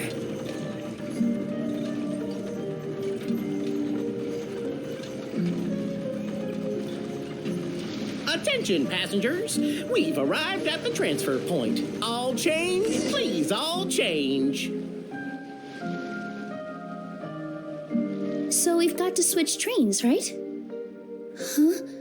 What's that? It looks like Haley Churls, they've taken over that platform! Huh? What do we do? Just find somewhere to hide, Mr. Wheel. We'll take care of them. Whew. That's all of them. Thank you so much for your help, everyone. Now, let me take a look at the train.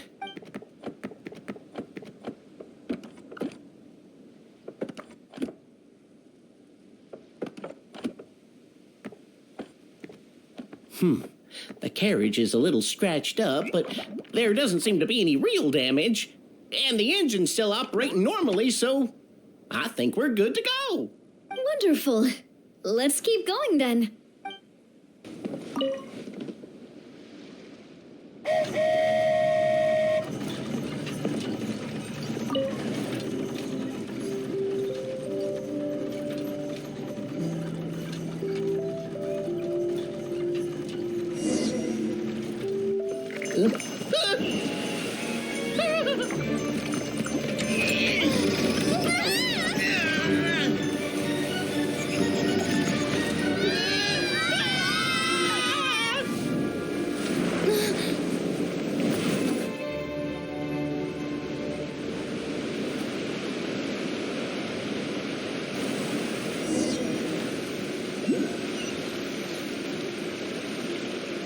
Go forth and witness this world, my... Make sure to be nice to everyone. I leave it to you. Are you okay, Miss Nilu? I'm fine, but I think the traveler is still unconscious. We're lucky this guy caught us on the way down.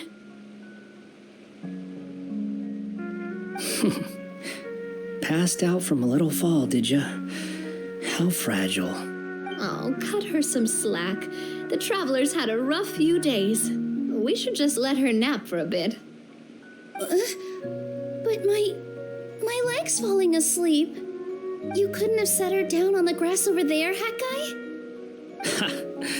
I go out of my way to save 4 people who fall out of the sky, and now you're nitpicking my choice of soft landing?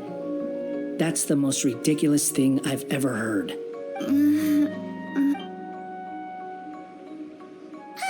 She's awake. Morning, sunshine. You were having a nice little dream there, weren't you? Not gonna lie, it was kind of adorable.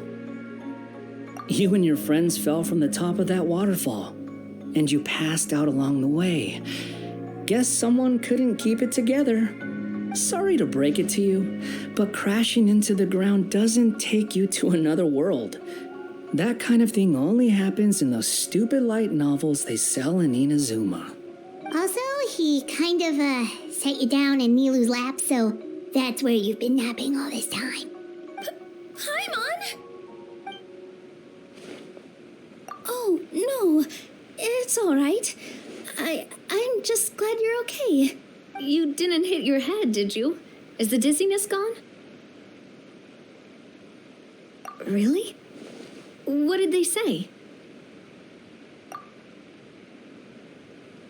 The fog you see around here can have a hallucinatory effect.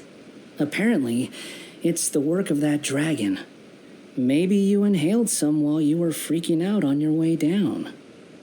Traveler, Nilu, do you know this hat guy person? Oh yeah, he's a student at the academia. We met during the last Interdarshan Championship. He was representing the Vahumana Darshan. Well then, hello there, friend. I'm Navia, the president of Spina di Rosula. It's very nice to meet you. So, should I just call you Hat Guy as well? Seems like that's what everyone's calling you. Sure. Whatever. Wait, Hat Guy. What's that sword around your waist? An unwelcome encumbrance, that's what. I've had it ever since I woke up here. Tried to toss it, but no matter what I do, it always reappears. Such a pain. Anyway, if any of you want the hero sword, you can have it. Wait, it's called what? The hero's sword. Meant to be wielded by the hero. I know. Me of all people, right? The irony. What? You're the hero of this world? Will you calm down? It's just a dumb title. Oh, it's just that this entire time, we thought we were the heroes of the prophecy. Well, if it means that much to you, you're welcome to claim the title. You'd be doing me a favor. That's not the point! The real question is, if you're the hero, then where the heck have you been all this time? Looking for a way out. I heard there's a boat in this area that can bring you to another world. So I came to investigate. But look at the state of things around here. The lighthouse collapsed. The boat won't budge. I say we try to find a different way out. Paimon's guessing a voice told you what you were supposed to do here. That's what happened with Navia and Nilu, at least. You expect me to take orders from some disembodied voice? Hey, wait, where are you going? To find the so-called source of this world's misfortune. The dragon responsible for this whole mess. Wait, we came here to fight the dragon as well. Why don't we go together? Grab that dragon scale over there before you leave. It'll come in handy later. A dragon scale? Where? How did you know about it? What's it for? And... Have you ever considered keeping your questions to yourself? Because if you actually expect me to answer them all, we'll be here until the next Interdarshan Championship. You little... Paimon thought you might have learned some manners by now, but clearly not!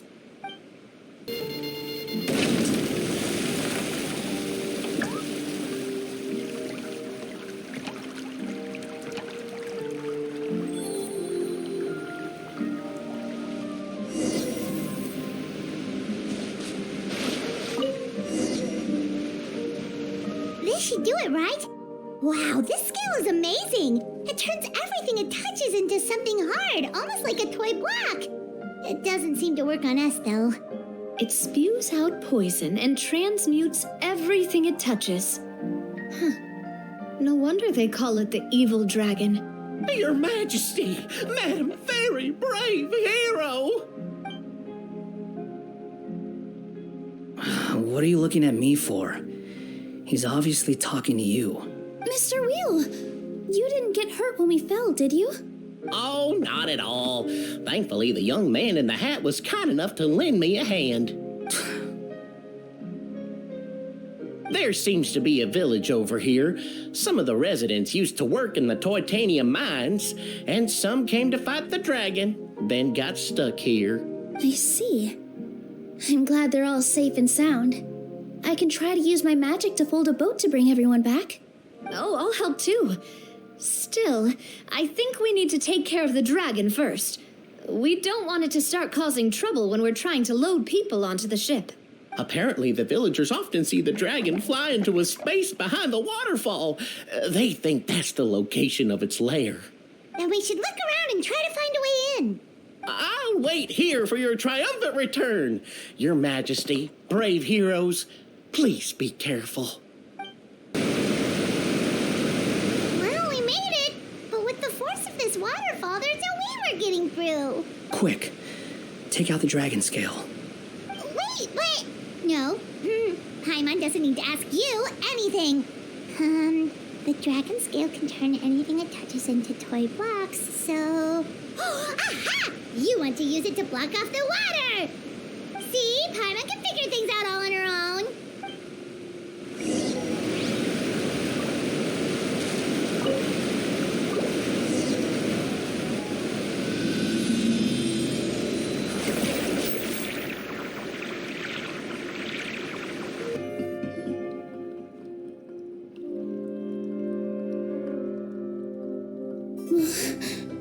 What's wrong, Milu? Oh, nothing. It's just... I sensed a very powerful magical signature just now. Huh. Guess this is the dragon's lair after all. Huh? When did you put your hat on? Well, we're getting ready to fight, aren't we? I feel more comfortable in my regular outfit. Hat Guy also put away that sword around his waist. Should have never had to use this thing to begin with. Do you need to do anything to prepare, Traveler? Paimon's getting kind of nervous seeing everyone else serious like this.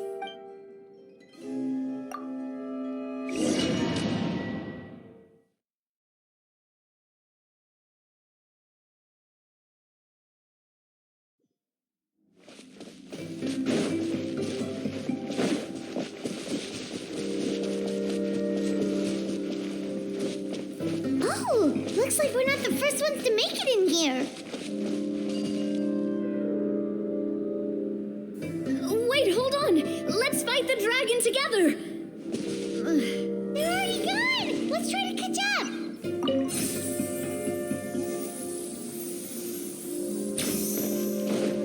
Ooh, what's that sound? Is it an earthquake? Where'd they go? Reckless idiots.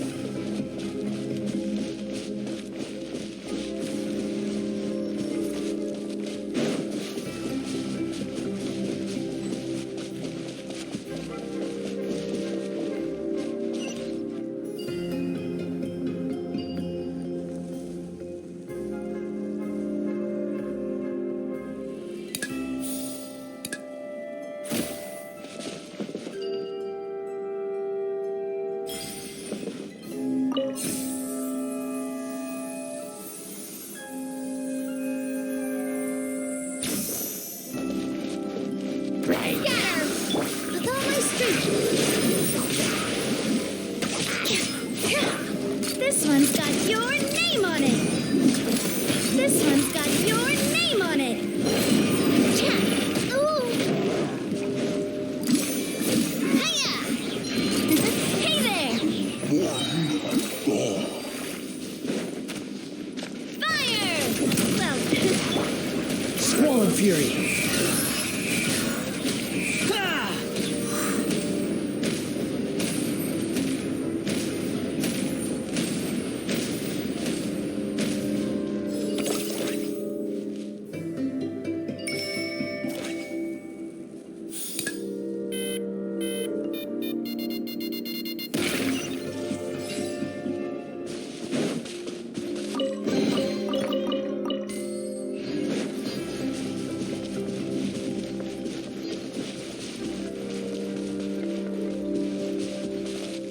Behold!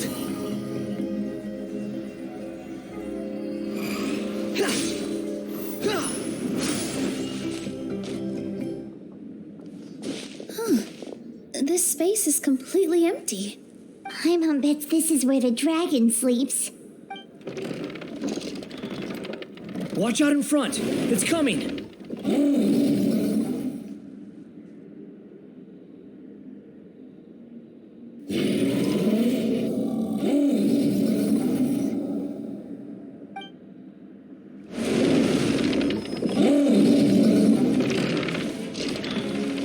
Quick, follow up! That dragon is huge! It just attacked us without warning!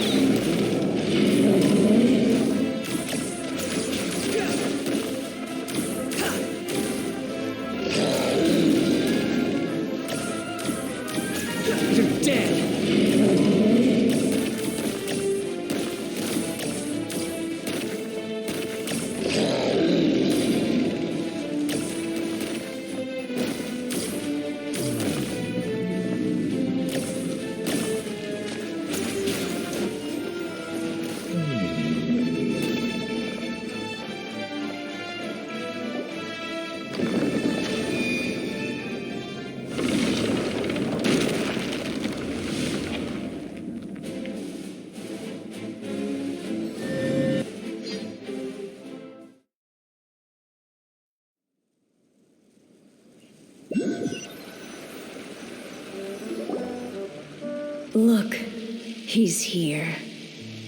Ah, another new soul has joined this world. But are you sure his fate will be as you described? Of course. My predictions are never wrong. I just don't like that kind of story. Then you need only do as you said, and let him find his own story within your fairy tale. You're right. Then listen closely, my child. Your name is...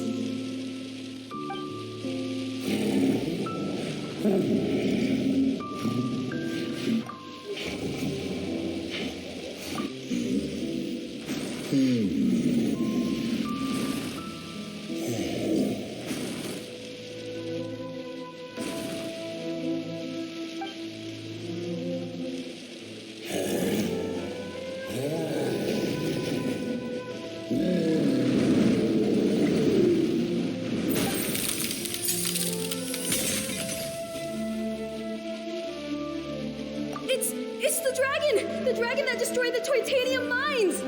Help! Help! Soldiers, pick up your weapons! Destroy that monster!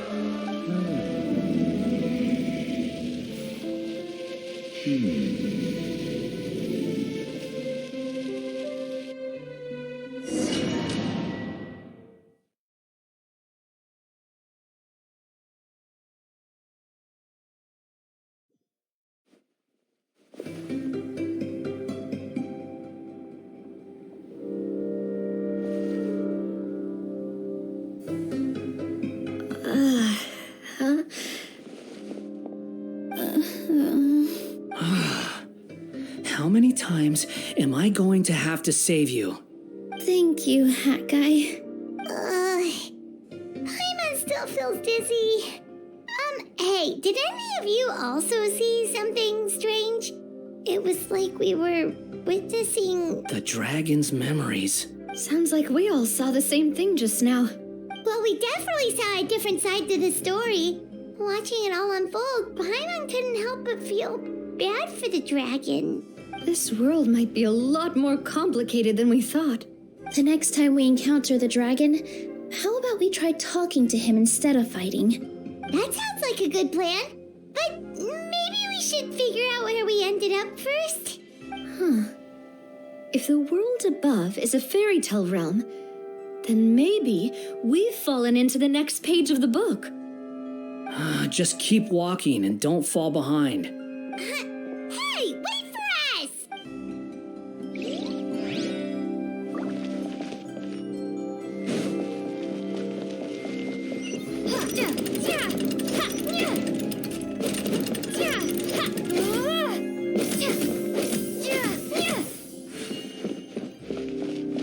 Wow, this place looks a lot different from the dragon lair.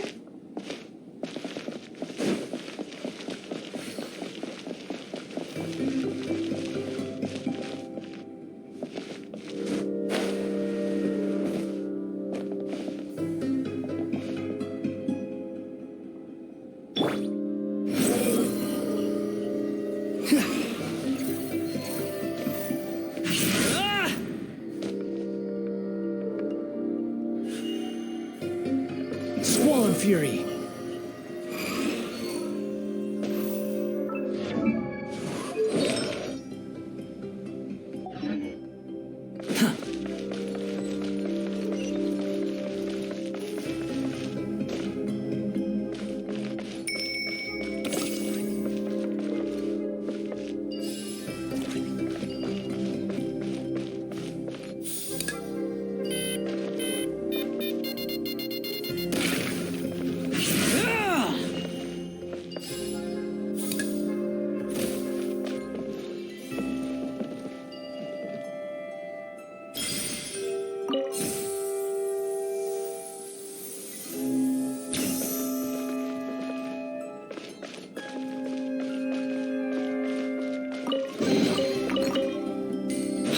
Following me.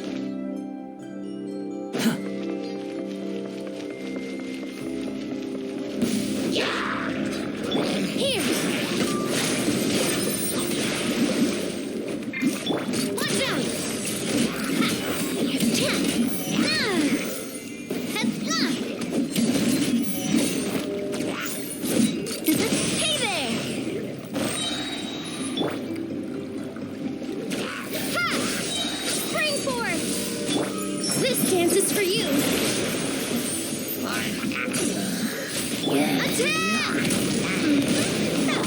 far enough. Behold. Bow your head.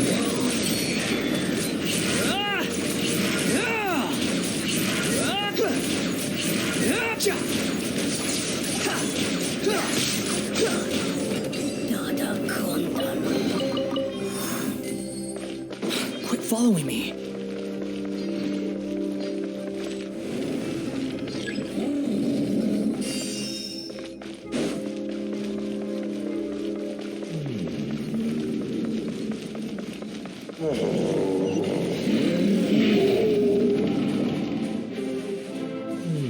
He seems angry. We just want to talk to you.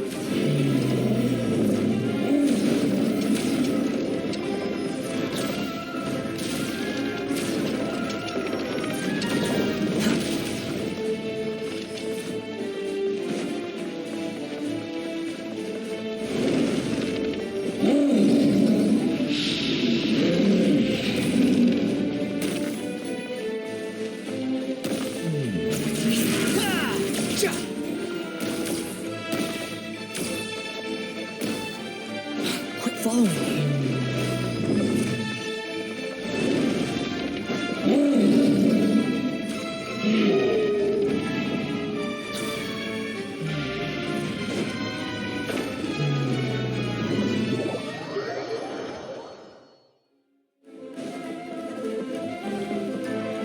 The wind rises.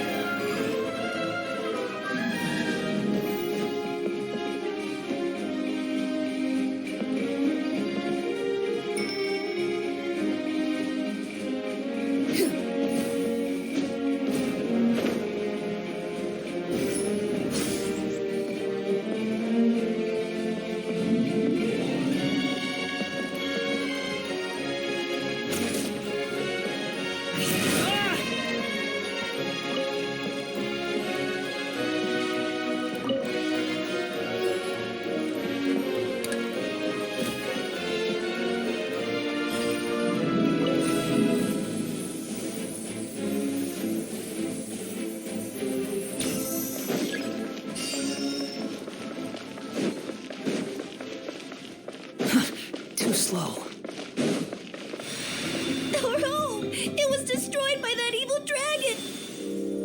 The stars! It flew away with the Metropole stars! Oh no! We didn't get eaten by the dragon? The dragon just dropped us off here? Hot guy! You're getting too far away! He's just up ahead. Is he trying to lure us somewhere? Well, I'd say we were the ones who backed him into a corner. But we just want to ask him a few questions about his past. He's had year after year of people coming here to try to take his head. If you ask me, his reaction is perfectly normal. Maybe there's still something we can do to calm him down? I wouldn't count on it. Maybe his earlier attacks were just a warning, but now he's actually getting serious. Prepare for a final battle. Sometimes it takes a little force for someone to finally wake up.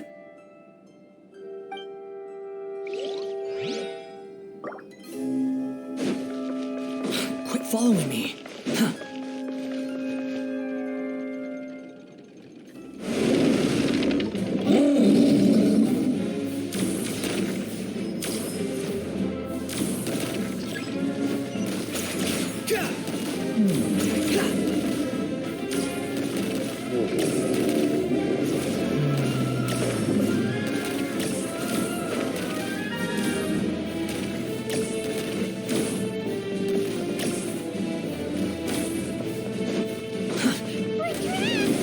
Stubborn beast. You really want to get beat up that bad?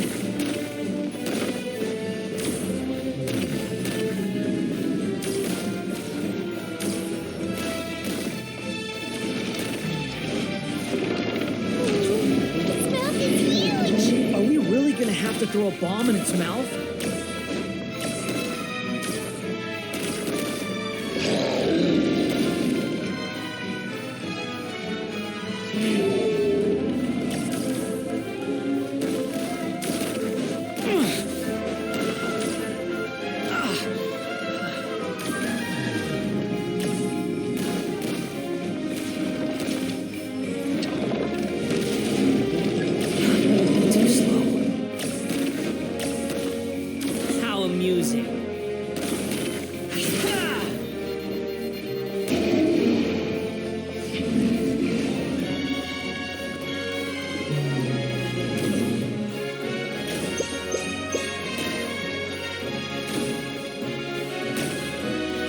Watch out! If you fall, you're on your own this time.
Getting serious. Don't get hit.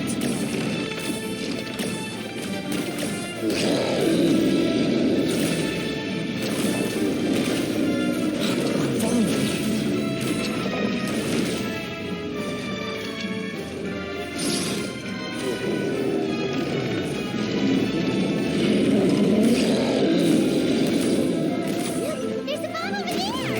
Just like before! Throw the bomb right into its mouth!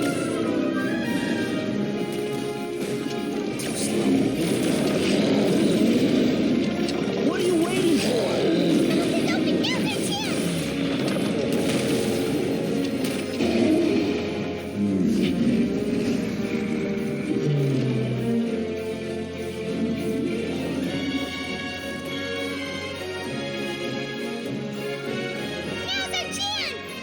Wait!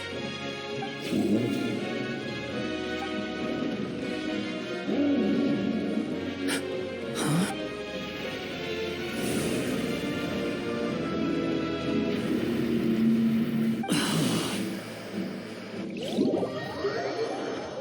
Are we inside the black mist?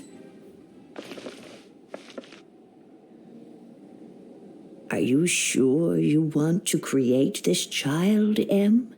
Even after what I told you about his fate? He will be abandoned by his creator, and eventually... I know, B. You've told me already. That sad story with the disappointing ending. It's what happened in the real world, isn't it? But that's exactly why I want to change things. In a different world, his story can have a happier ending. That child, his heart is so full of love. I understand, Anya. But know that if you give him that name, his fate in Simulanka is destined to parallel that of his real-world namesake. But there's still a chance, right? Maybe it's a shot in the dark, but I have to try. He deserves a better life, although he might need the help of others when the time comes. All right, my dear. The choice is yours. Since you're so persistent, let me tell you a secret. More boring fate talk.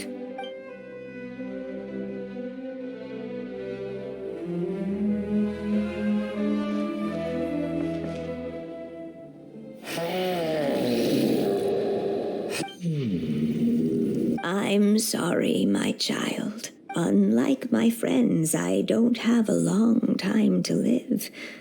All said and done, the story of my life will be shorter than the fairy tales in this book.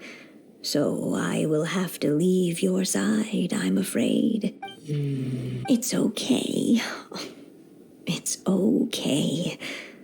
Once I'm gone, I will become a star in Simulanka and watch over you from above.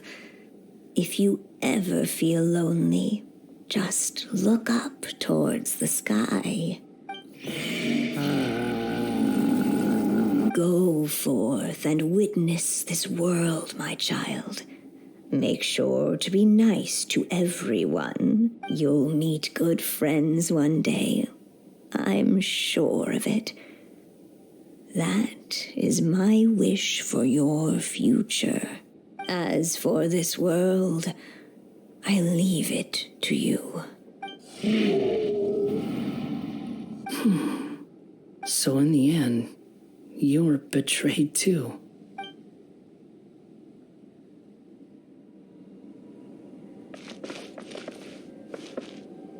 Hey, Mr. Dragon. He brought you some food.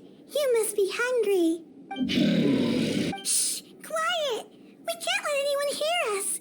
Everyone says you're a bad dragon, but you're always nice to me when we play together. You always help me pick flowers way up high that I can't reach. It's okay. Just keep hiding here, and tomorrow I'll... Oh no, my child! Help! Somebody help me! Save my child! The dragon's trying to kidnap her! No, Mom! It's not like that! Listen to me! So you're hated by people too.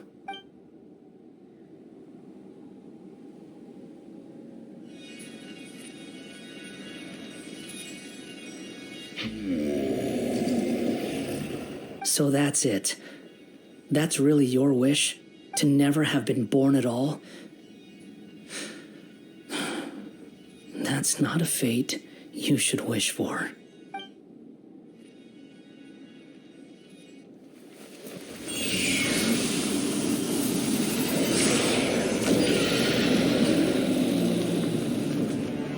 Nobody can define who you are, or deny the true feelings of your heart. Now remember your name. Durin.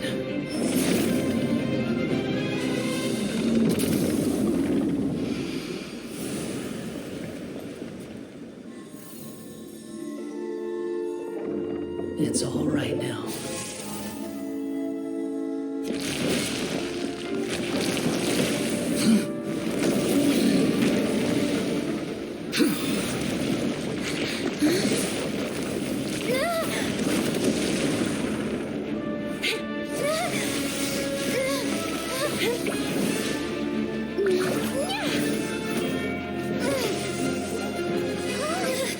Watch out!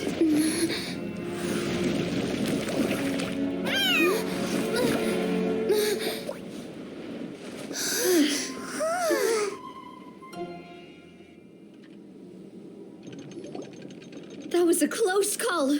Are you guys all right? Back in Constellation Metropole, I heard people saying you'd gone to fight the dragon, so I followed you here. Right when I managed to catch up, I saw you fall through that hole. Wait, didn't someone else fall through just now? Shouldn't we do something? Oh yeah, Hat Guy. Well, he can fly, so he'll probably be fine. He called the dragon something earlier. It sounded like he said...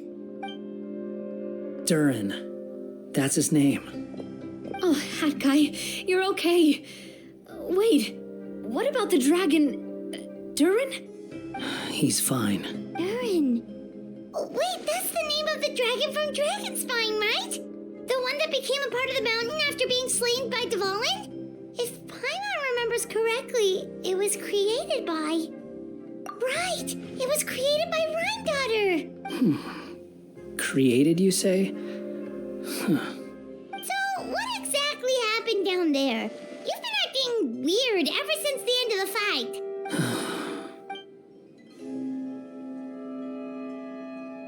So that's the truth about Simulanka's evil dragon. What we saw in the mist weren't hallucinations, but the dragon's memories.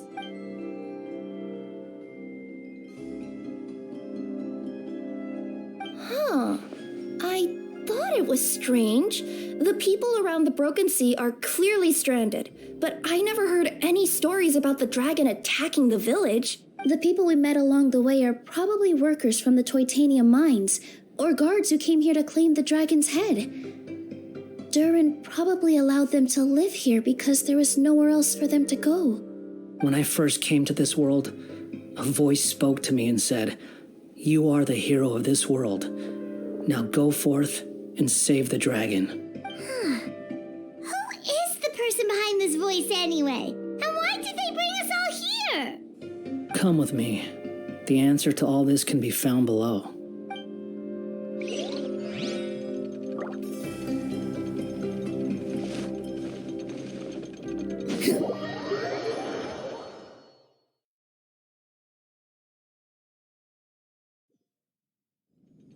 Is this a study?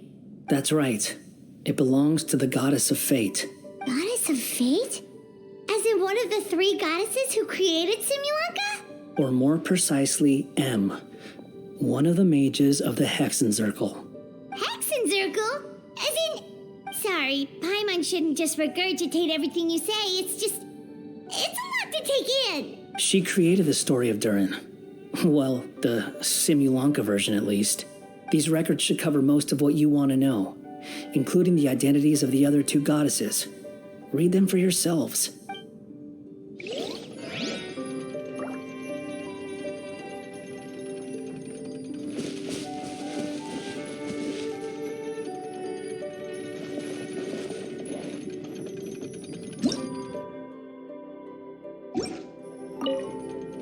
By all rights, I should have been A, since A is the first and last letter of my name. But Alice overruled me on the basis of seniority and said I should be M instead because of my middle name. She really knows how to push my buttons. Still, her magic never fails to amaze me. I still can't believe she got one of my origami frogs to start talking. Why don't I write a story with origami animals as the main characters? Let's see. Once upon a time, in a magical forest, there lived a group of animals made of paper. Barbie loves looking into the future, so she used her powers to map out the fates of all living things in Simulanka. But knowing the ending in advance takes all the fun out of the story. I think I'll make a bet with her. I believe that one day the people of Simulanka will decide to carve their own destiny. Apparently, she wants to build a statue of herself in the capital city. Always looking to add some pizzazz.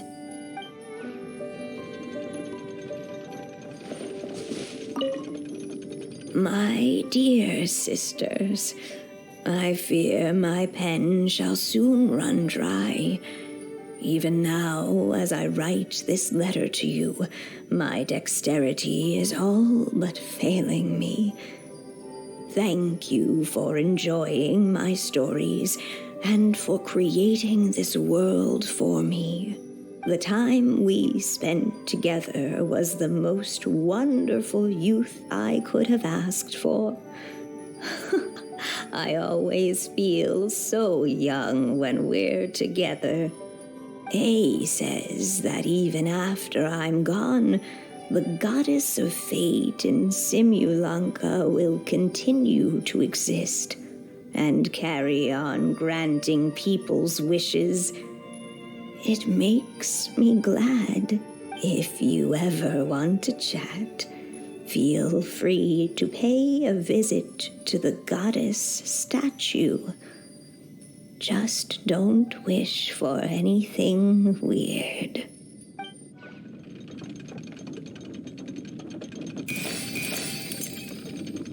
It's Simulanka Durin, and he's looking up at something.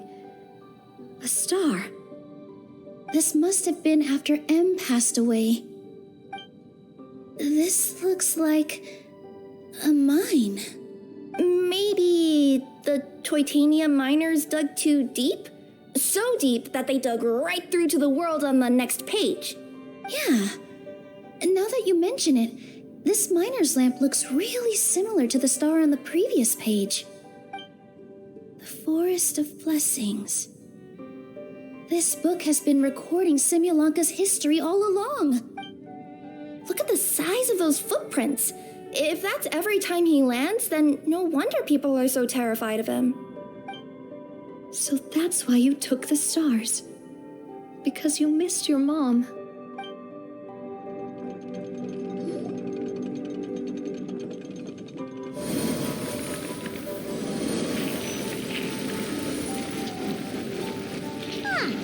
That statue looks different from the one in the Metropole.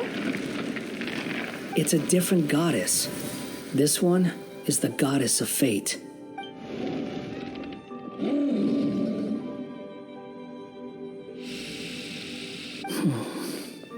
It's all right now, Durin.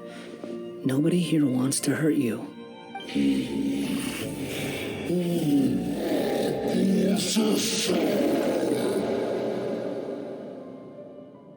Don't say that, Durin! Paimon made a mistake. She was wrong about you. But it's nice to talk, isn't it? Now that we've all calmed down?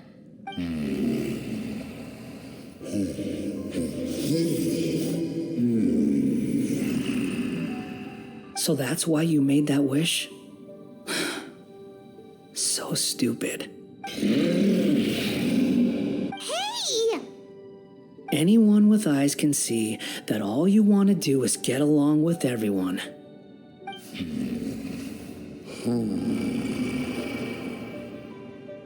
You just want to make friends, people to play with, to talk to, people who accept you, or at least accept your apology.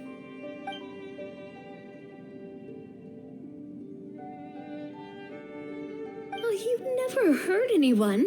Heck, the idea never even crossed your mind. Sure, you scared a bunch of people half to death, but that's only because they had no idea what kind of dragon you really are. Yeah. If you had a heart-to-heart with them, I'm sure they'd come to understand you and see your point of view.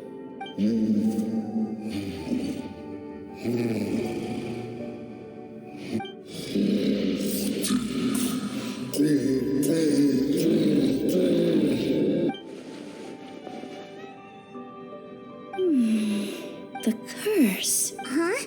Nilu? Is it your true wish to live side by side with the people of Simulanka?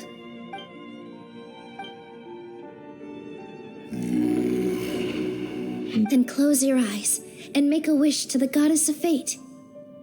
We will help make your wish come true. Just trust me.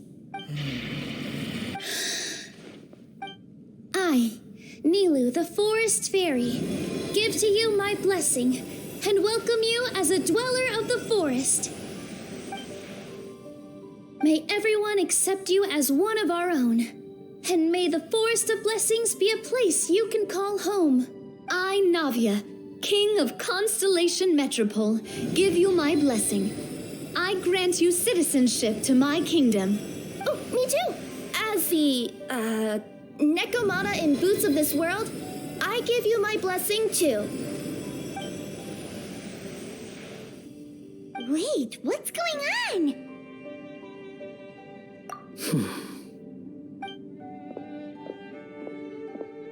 I, the hero of this world, give you my blessing. I recognize you as a resident of Simulanka. May you find acceptance in this world. Also, speaking as someone who'd like to be your friend, I wish you all the best for the future.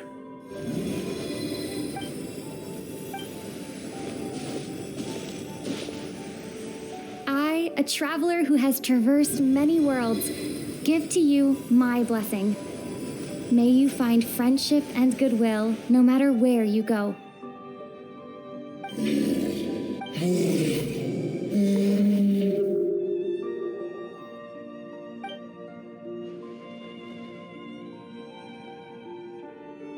As for this world, I leave it to you.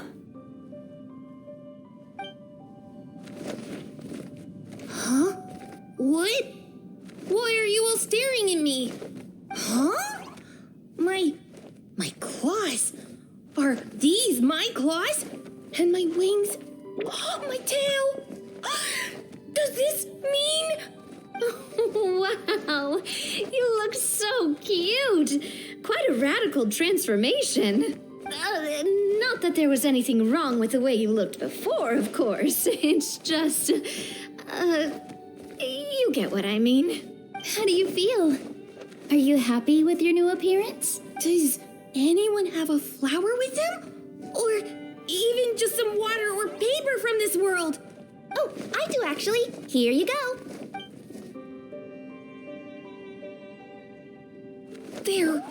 They're not changing. I can touch things without changing them. Hey, that's great! One more flying friend for Paimon! Now the residents of Simulanka won't be scared of you anymore. But what about all the things that I did before? That's simple. Just go out there and atone. You could fill in the footprints you left on the ground, or help the people around the broken sea get home. Okay. And you'll come along and help me, right, Hat Guy? Huh? Why would I do that? Because you said you wanted to be my friend. You little... Well, maybe I spoke too soon. Huh? But I thought... All right, fine. I'll go with you. Really?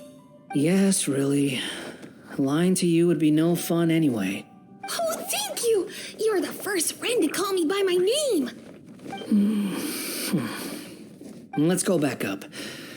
I'm about to suffocate down here. Oh, it feels so good to finally see Hat Guy meet his match. Yeah, okay. Paimon just never thought we'd see the day, that's all. All right, let's also head back up then. Don't be scared, Durin. We'll be right by your side. Thank you for your blessings, everyone. Oh, this is the happiest day I've had in a really long time.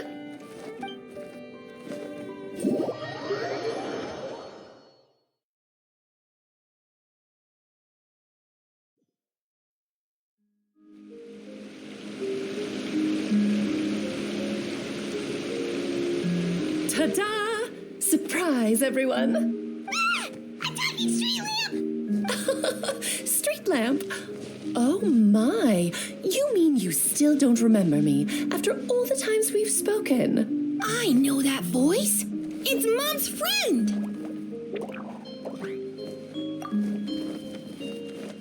Hello there, traveler and friends. And Durin, it's good to see you. You've changed quite a lot. In fact, you look so different that perhaps I should call you Mini Durin.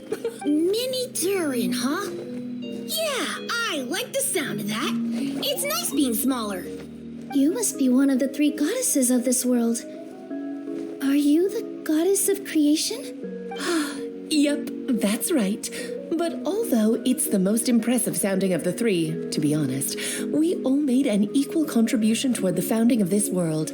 If you've ever read any of M's stories, you'll know just how enchanting the worlds are that she writes about. So enchanting that I just had to step inside and explore it for real. So I got B involved, and with M's consent, created the world of Simulunka. Whoa, whoa, whoa! You're getting a little ahead of yourself. First things first, would you mind explaining what you're doing here? In fact, no! What are we even doing here? Don't worry, all will be revealed. After everything you accomplished on your journey, you're free to ask me anything you want. Let's start with your first question then. I'm here because I sensed a great magic power emanating from the book just now, and I couldn't resist the urge to peek inside and check it out. That must have been when we all gave Minnie Durin our blessings, right? Yes, exactly. In the world of fairy tales, words and emotions often carry far more power than any spell. It's all thanks to your magic that Minnie Durin was able to take this form. Come say hi to me, little one. Oh, look at you. You're as cute as a button. So, what about us? Was it always part of the plan that we'd come here? Plan isn't the word I'd use. If you ask me, I'd say fate works in mysterious ways. When Durin of Simulunka made his wish to the goddess of fate, it just so happened that in a world far away, all of you wonderful people were holding a copy of M's fairy tale at that exact moment. And because of your noble and kind souls, you were selected by the goddess of fate to come and save this world. Now that you mention it, that's what I was doing when I was transported here. I was reading a fairy tale to some children in the Flufsandra. I think I just, happened upon an old book and decided to use it as my pillow during a nap in a box. Wow, what a crazy coincidence. Wait, that's not right. How come everyone else got assigned a role except us? Because we were also... Yeah, that was it. We just received a strange book and we had no idea who sent it. Then, the moment we opened it up to start reading it, we found ourselves here. You're the one who sent it to us, aren't you? Oh, is that what happened? Yes, that does sound like me, doesn't it? Good question. Why indeed? Maybe I thought this was such a good story it simply had to be read by someone. As the traveler and witness of many worlds, how could I let such a beautiful place pass you by? I can sense that your blessing for Minnie Durin was a very special one.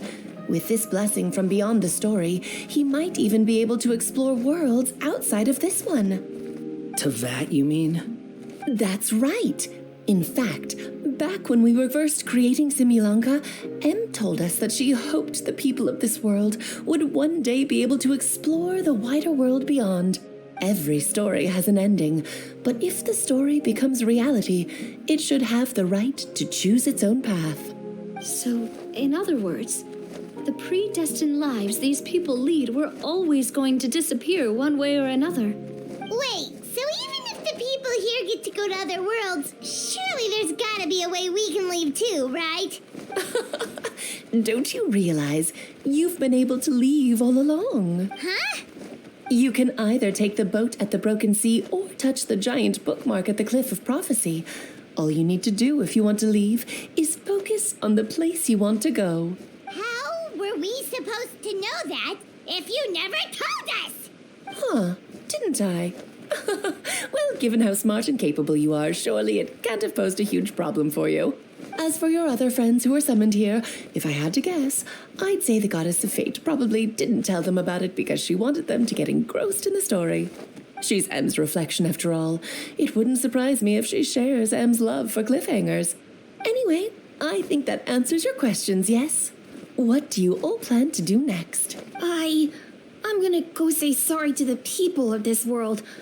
After that, I want to start protecting Simulunka, just like Mom told me to. Now we know how easy it is to get back home. Paimon's suddenly not in such a hurry to leave.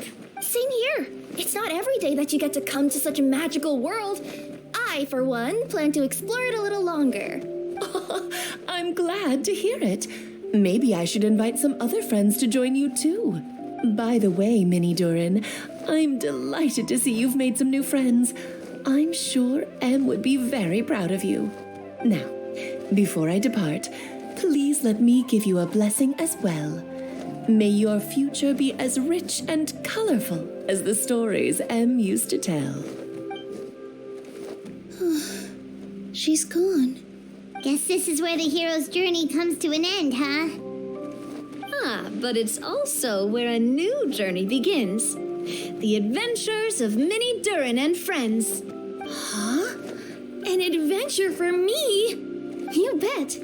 For starters, I'd love to introduce you to my other friends in the forest. Even though there have been some misunderstandings in the past, I'm sure they'll welcome the new you with open arms.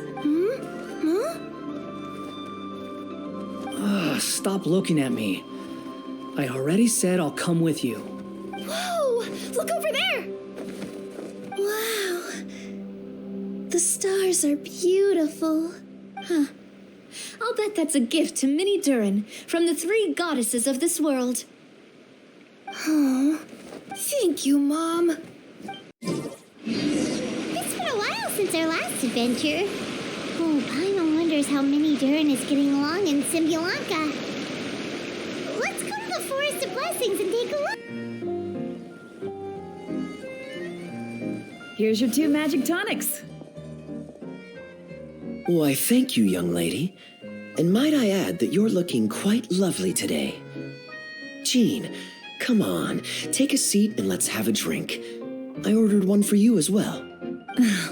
But is this really appropriate? I mean... Still worried about Klee?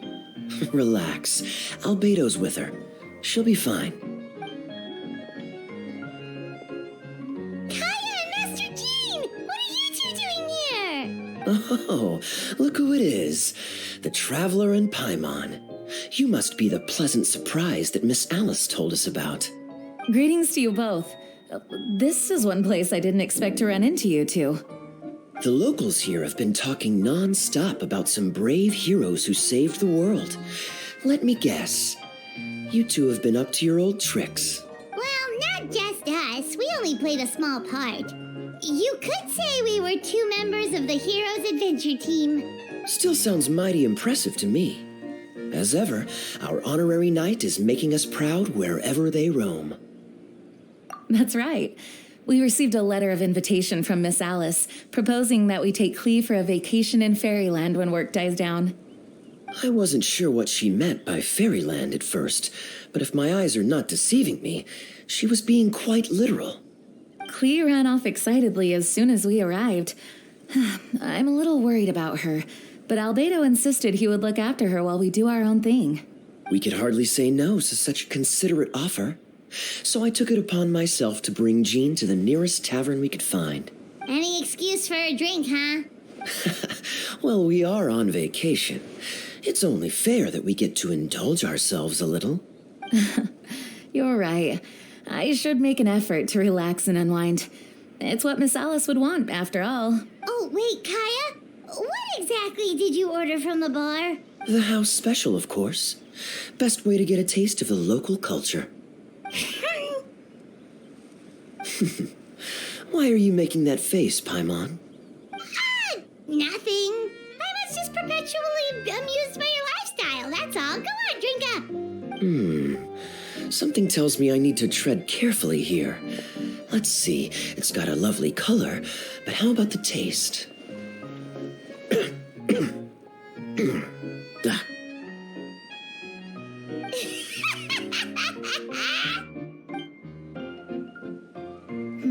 I think maybe I'll pass, but it's such a shame to waste it. All right, Paimon. Well played. Well, Paimon got burned too, if it's any consolation. It's nothing personal. Oh, by the way, we weren't the only ones who got invited here. I saw Kale earlier. She didn't see me, though. She was making a beeline for that big tree. The Kingdom of Breezes and Bells, you mean? Oh, this is turning into a huge reunion. Maybe we should go say hi to her. All right. Well, give her my regards. Thank you. Enjoy your time here, too. So the magic tonic here is just writing ink? What a weird and wonderful world. Ah, Miss Citrus, do you happen to serve any beverages here that don't contain magic tonic? Of course we do. What flavor would you like? Sunsetia. Jean, you want in? Sure, I'll have the same, please. Sounds good. 2 Sunsetia drinks coming right up. The structure of the tree houses here is nothing short of amazing. I have to write it down so I can tell Master Tainari all about it later. Hey, Kale! You scared me. Traveler and Paimon, you got invited here too? Yep.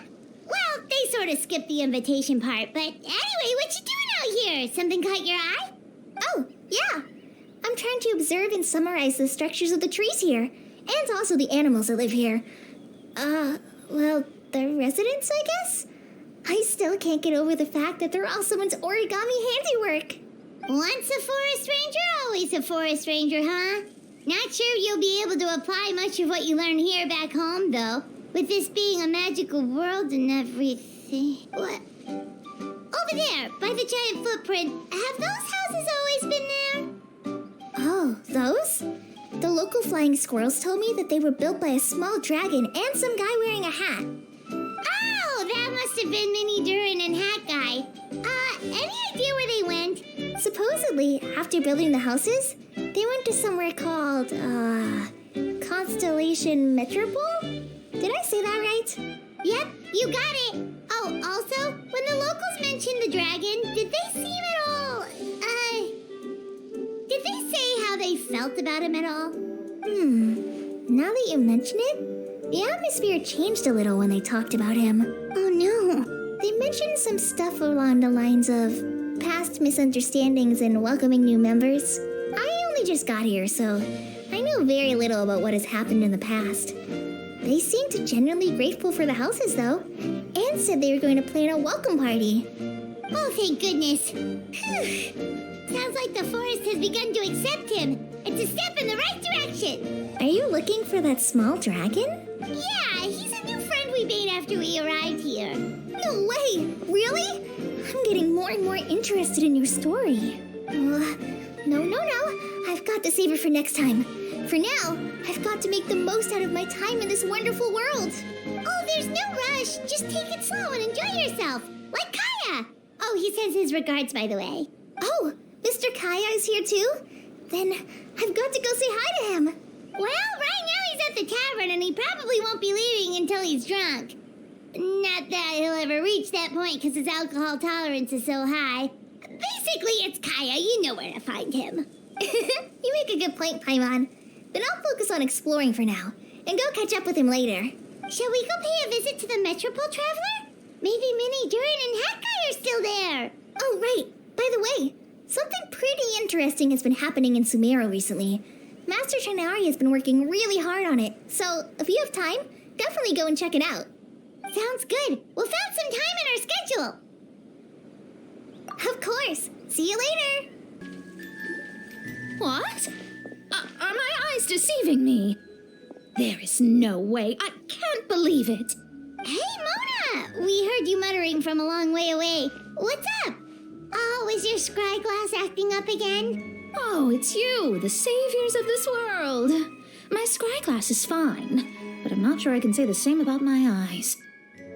Look at this statue. What?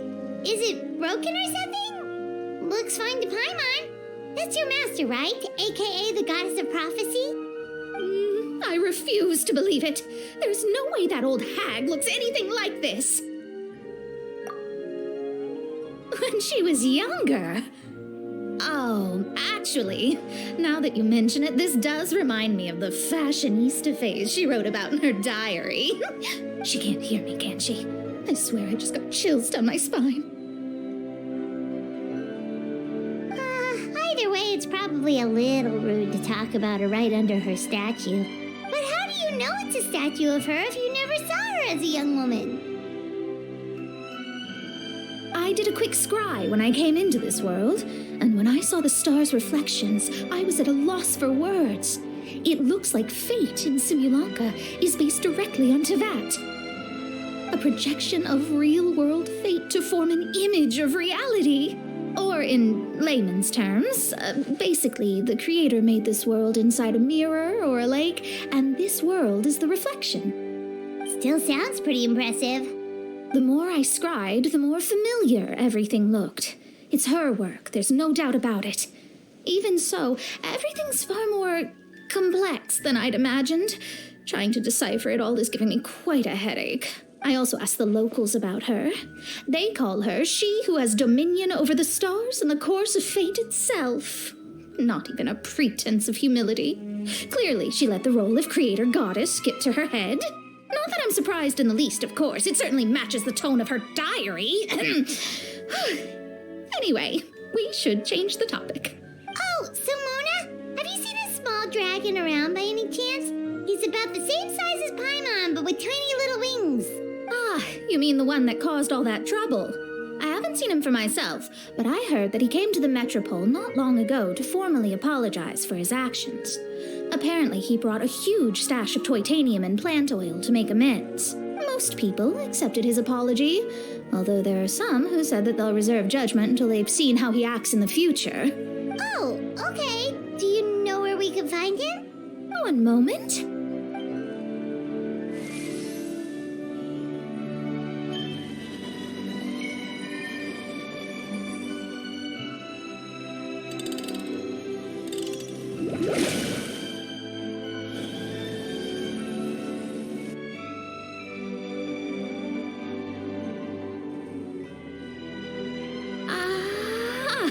It looks like he's at the Broken Sea. There's a big group of people with him, too. Cool. Want to come with us? We can introduce you. I think I'll sit this one out. This might be the closest I ever get to meeting the old hag in our youth, so I think I'll spend some time seeing what else I can glean from her grand design. You guys have fun. Anytime. We'll be off now. See you later, Mona. Creating a whole world starscape is no easy task. Old hag, I guess you do deserve the title of Trismegistus after all.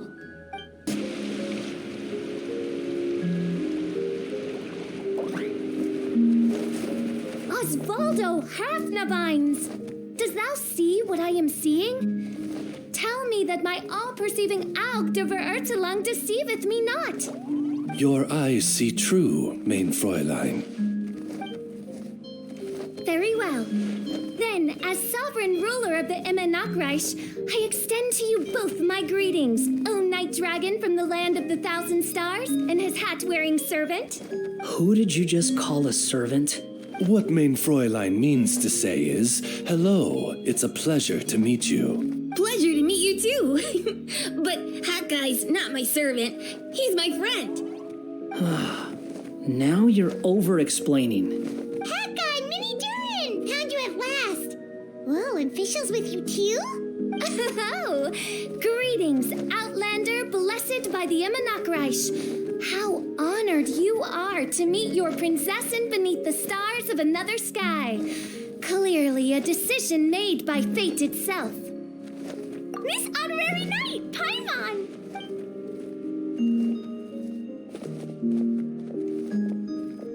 Greetings. You both look well.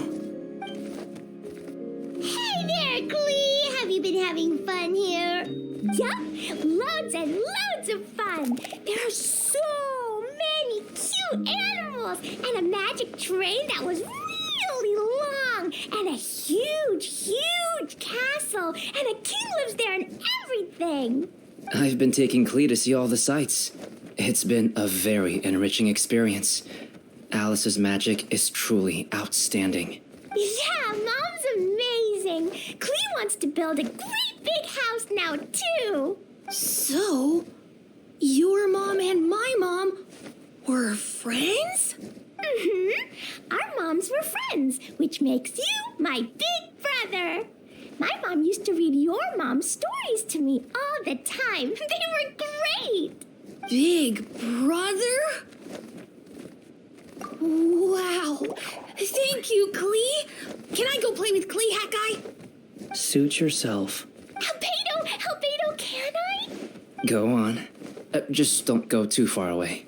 I'll come pick you up later. Yay! Come on, Mini Durin. Do you want to come play with us too, Fischl? Your princessin accepts your invitation.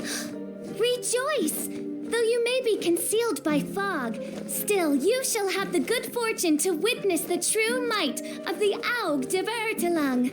What Mein Fräulein means to say is, perhaps we can all play hide and seek together. Mein Fräulein is it. Hooray! I love hide and seek! Oh, me too! To return to our previous discussion, Mr. Hat Guy, you were telling me about a prophecy?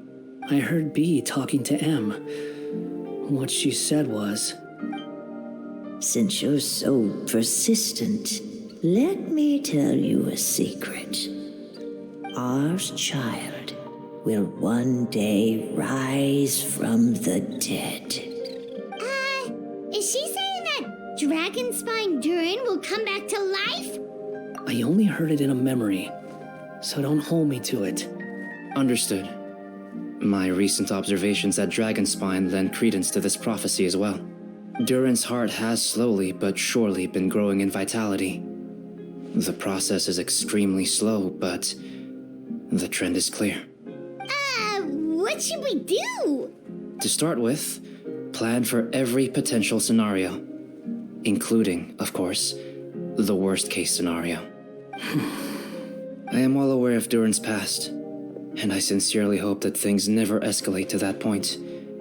Still, we need to be prepared for every possibility. If the prophecy is true, and Durin's heart will one day beat again, I'd like to hope that whatever rises from the dead is no evil dragon, if you understand what I mean. Kind of? But not really. And so, when the time comes, Mr. Hat Guy, will you and Simolanka's Durin be willing to lend us a hand in our hour of need? Huh? What's this got to do with me? You saved the Durin of this world. I don't see that as a mere coincidence. If there is any meaning to be read into the actions of the three goddesses, beyond fairy tale whimsy alone, I can only boldly speculate that the fate of this reflected world may have a reciprocal effect upon our own world. If Durin of Dragonspine will soon come back to life, we will need many Durin's help, as well as yours, given that your fates are now intertwined. Well, that's a nuisance. To be sure, it certainly won't be easy. Albedo! There's a flying paper ship over there! Can we go see it together, please? Sure. 2 seconds, I'll be right with you. Please give my suggestion some thought, Mr. Hat Guy. Hat Guy, I'm back! Huh? What were you guys talking about? Nothing. Huh. Okay then. Let's go join the others. Everyone's going to check out the new origami ship. All right, I'll be right there. Why would I be? Do I strike you as someone who cares about other people's issues? Quit trying to guess what I'm thinking. I'm leaving.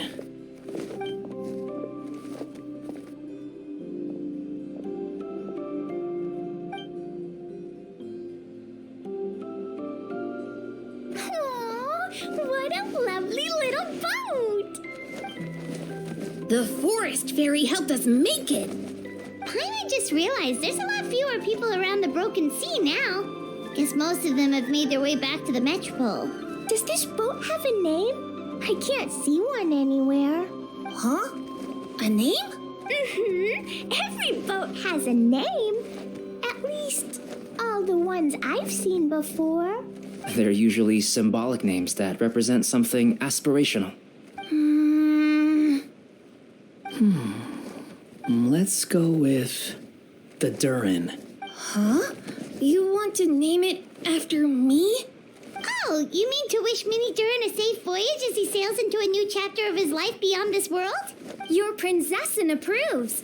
Let this vessel bear the name of the most esteemed dragon of the night. The Durin. Let's call it that then. Thank you, Hat Guy.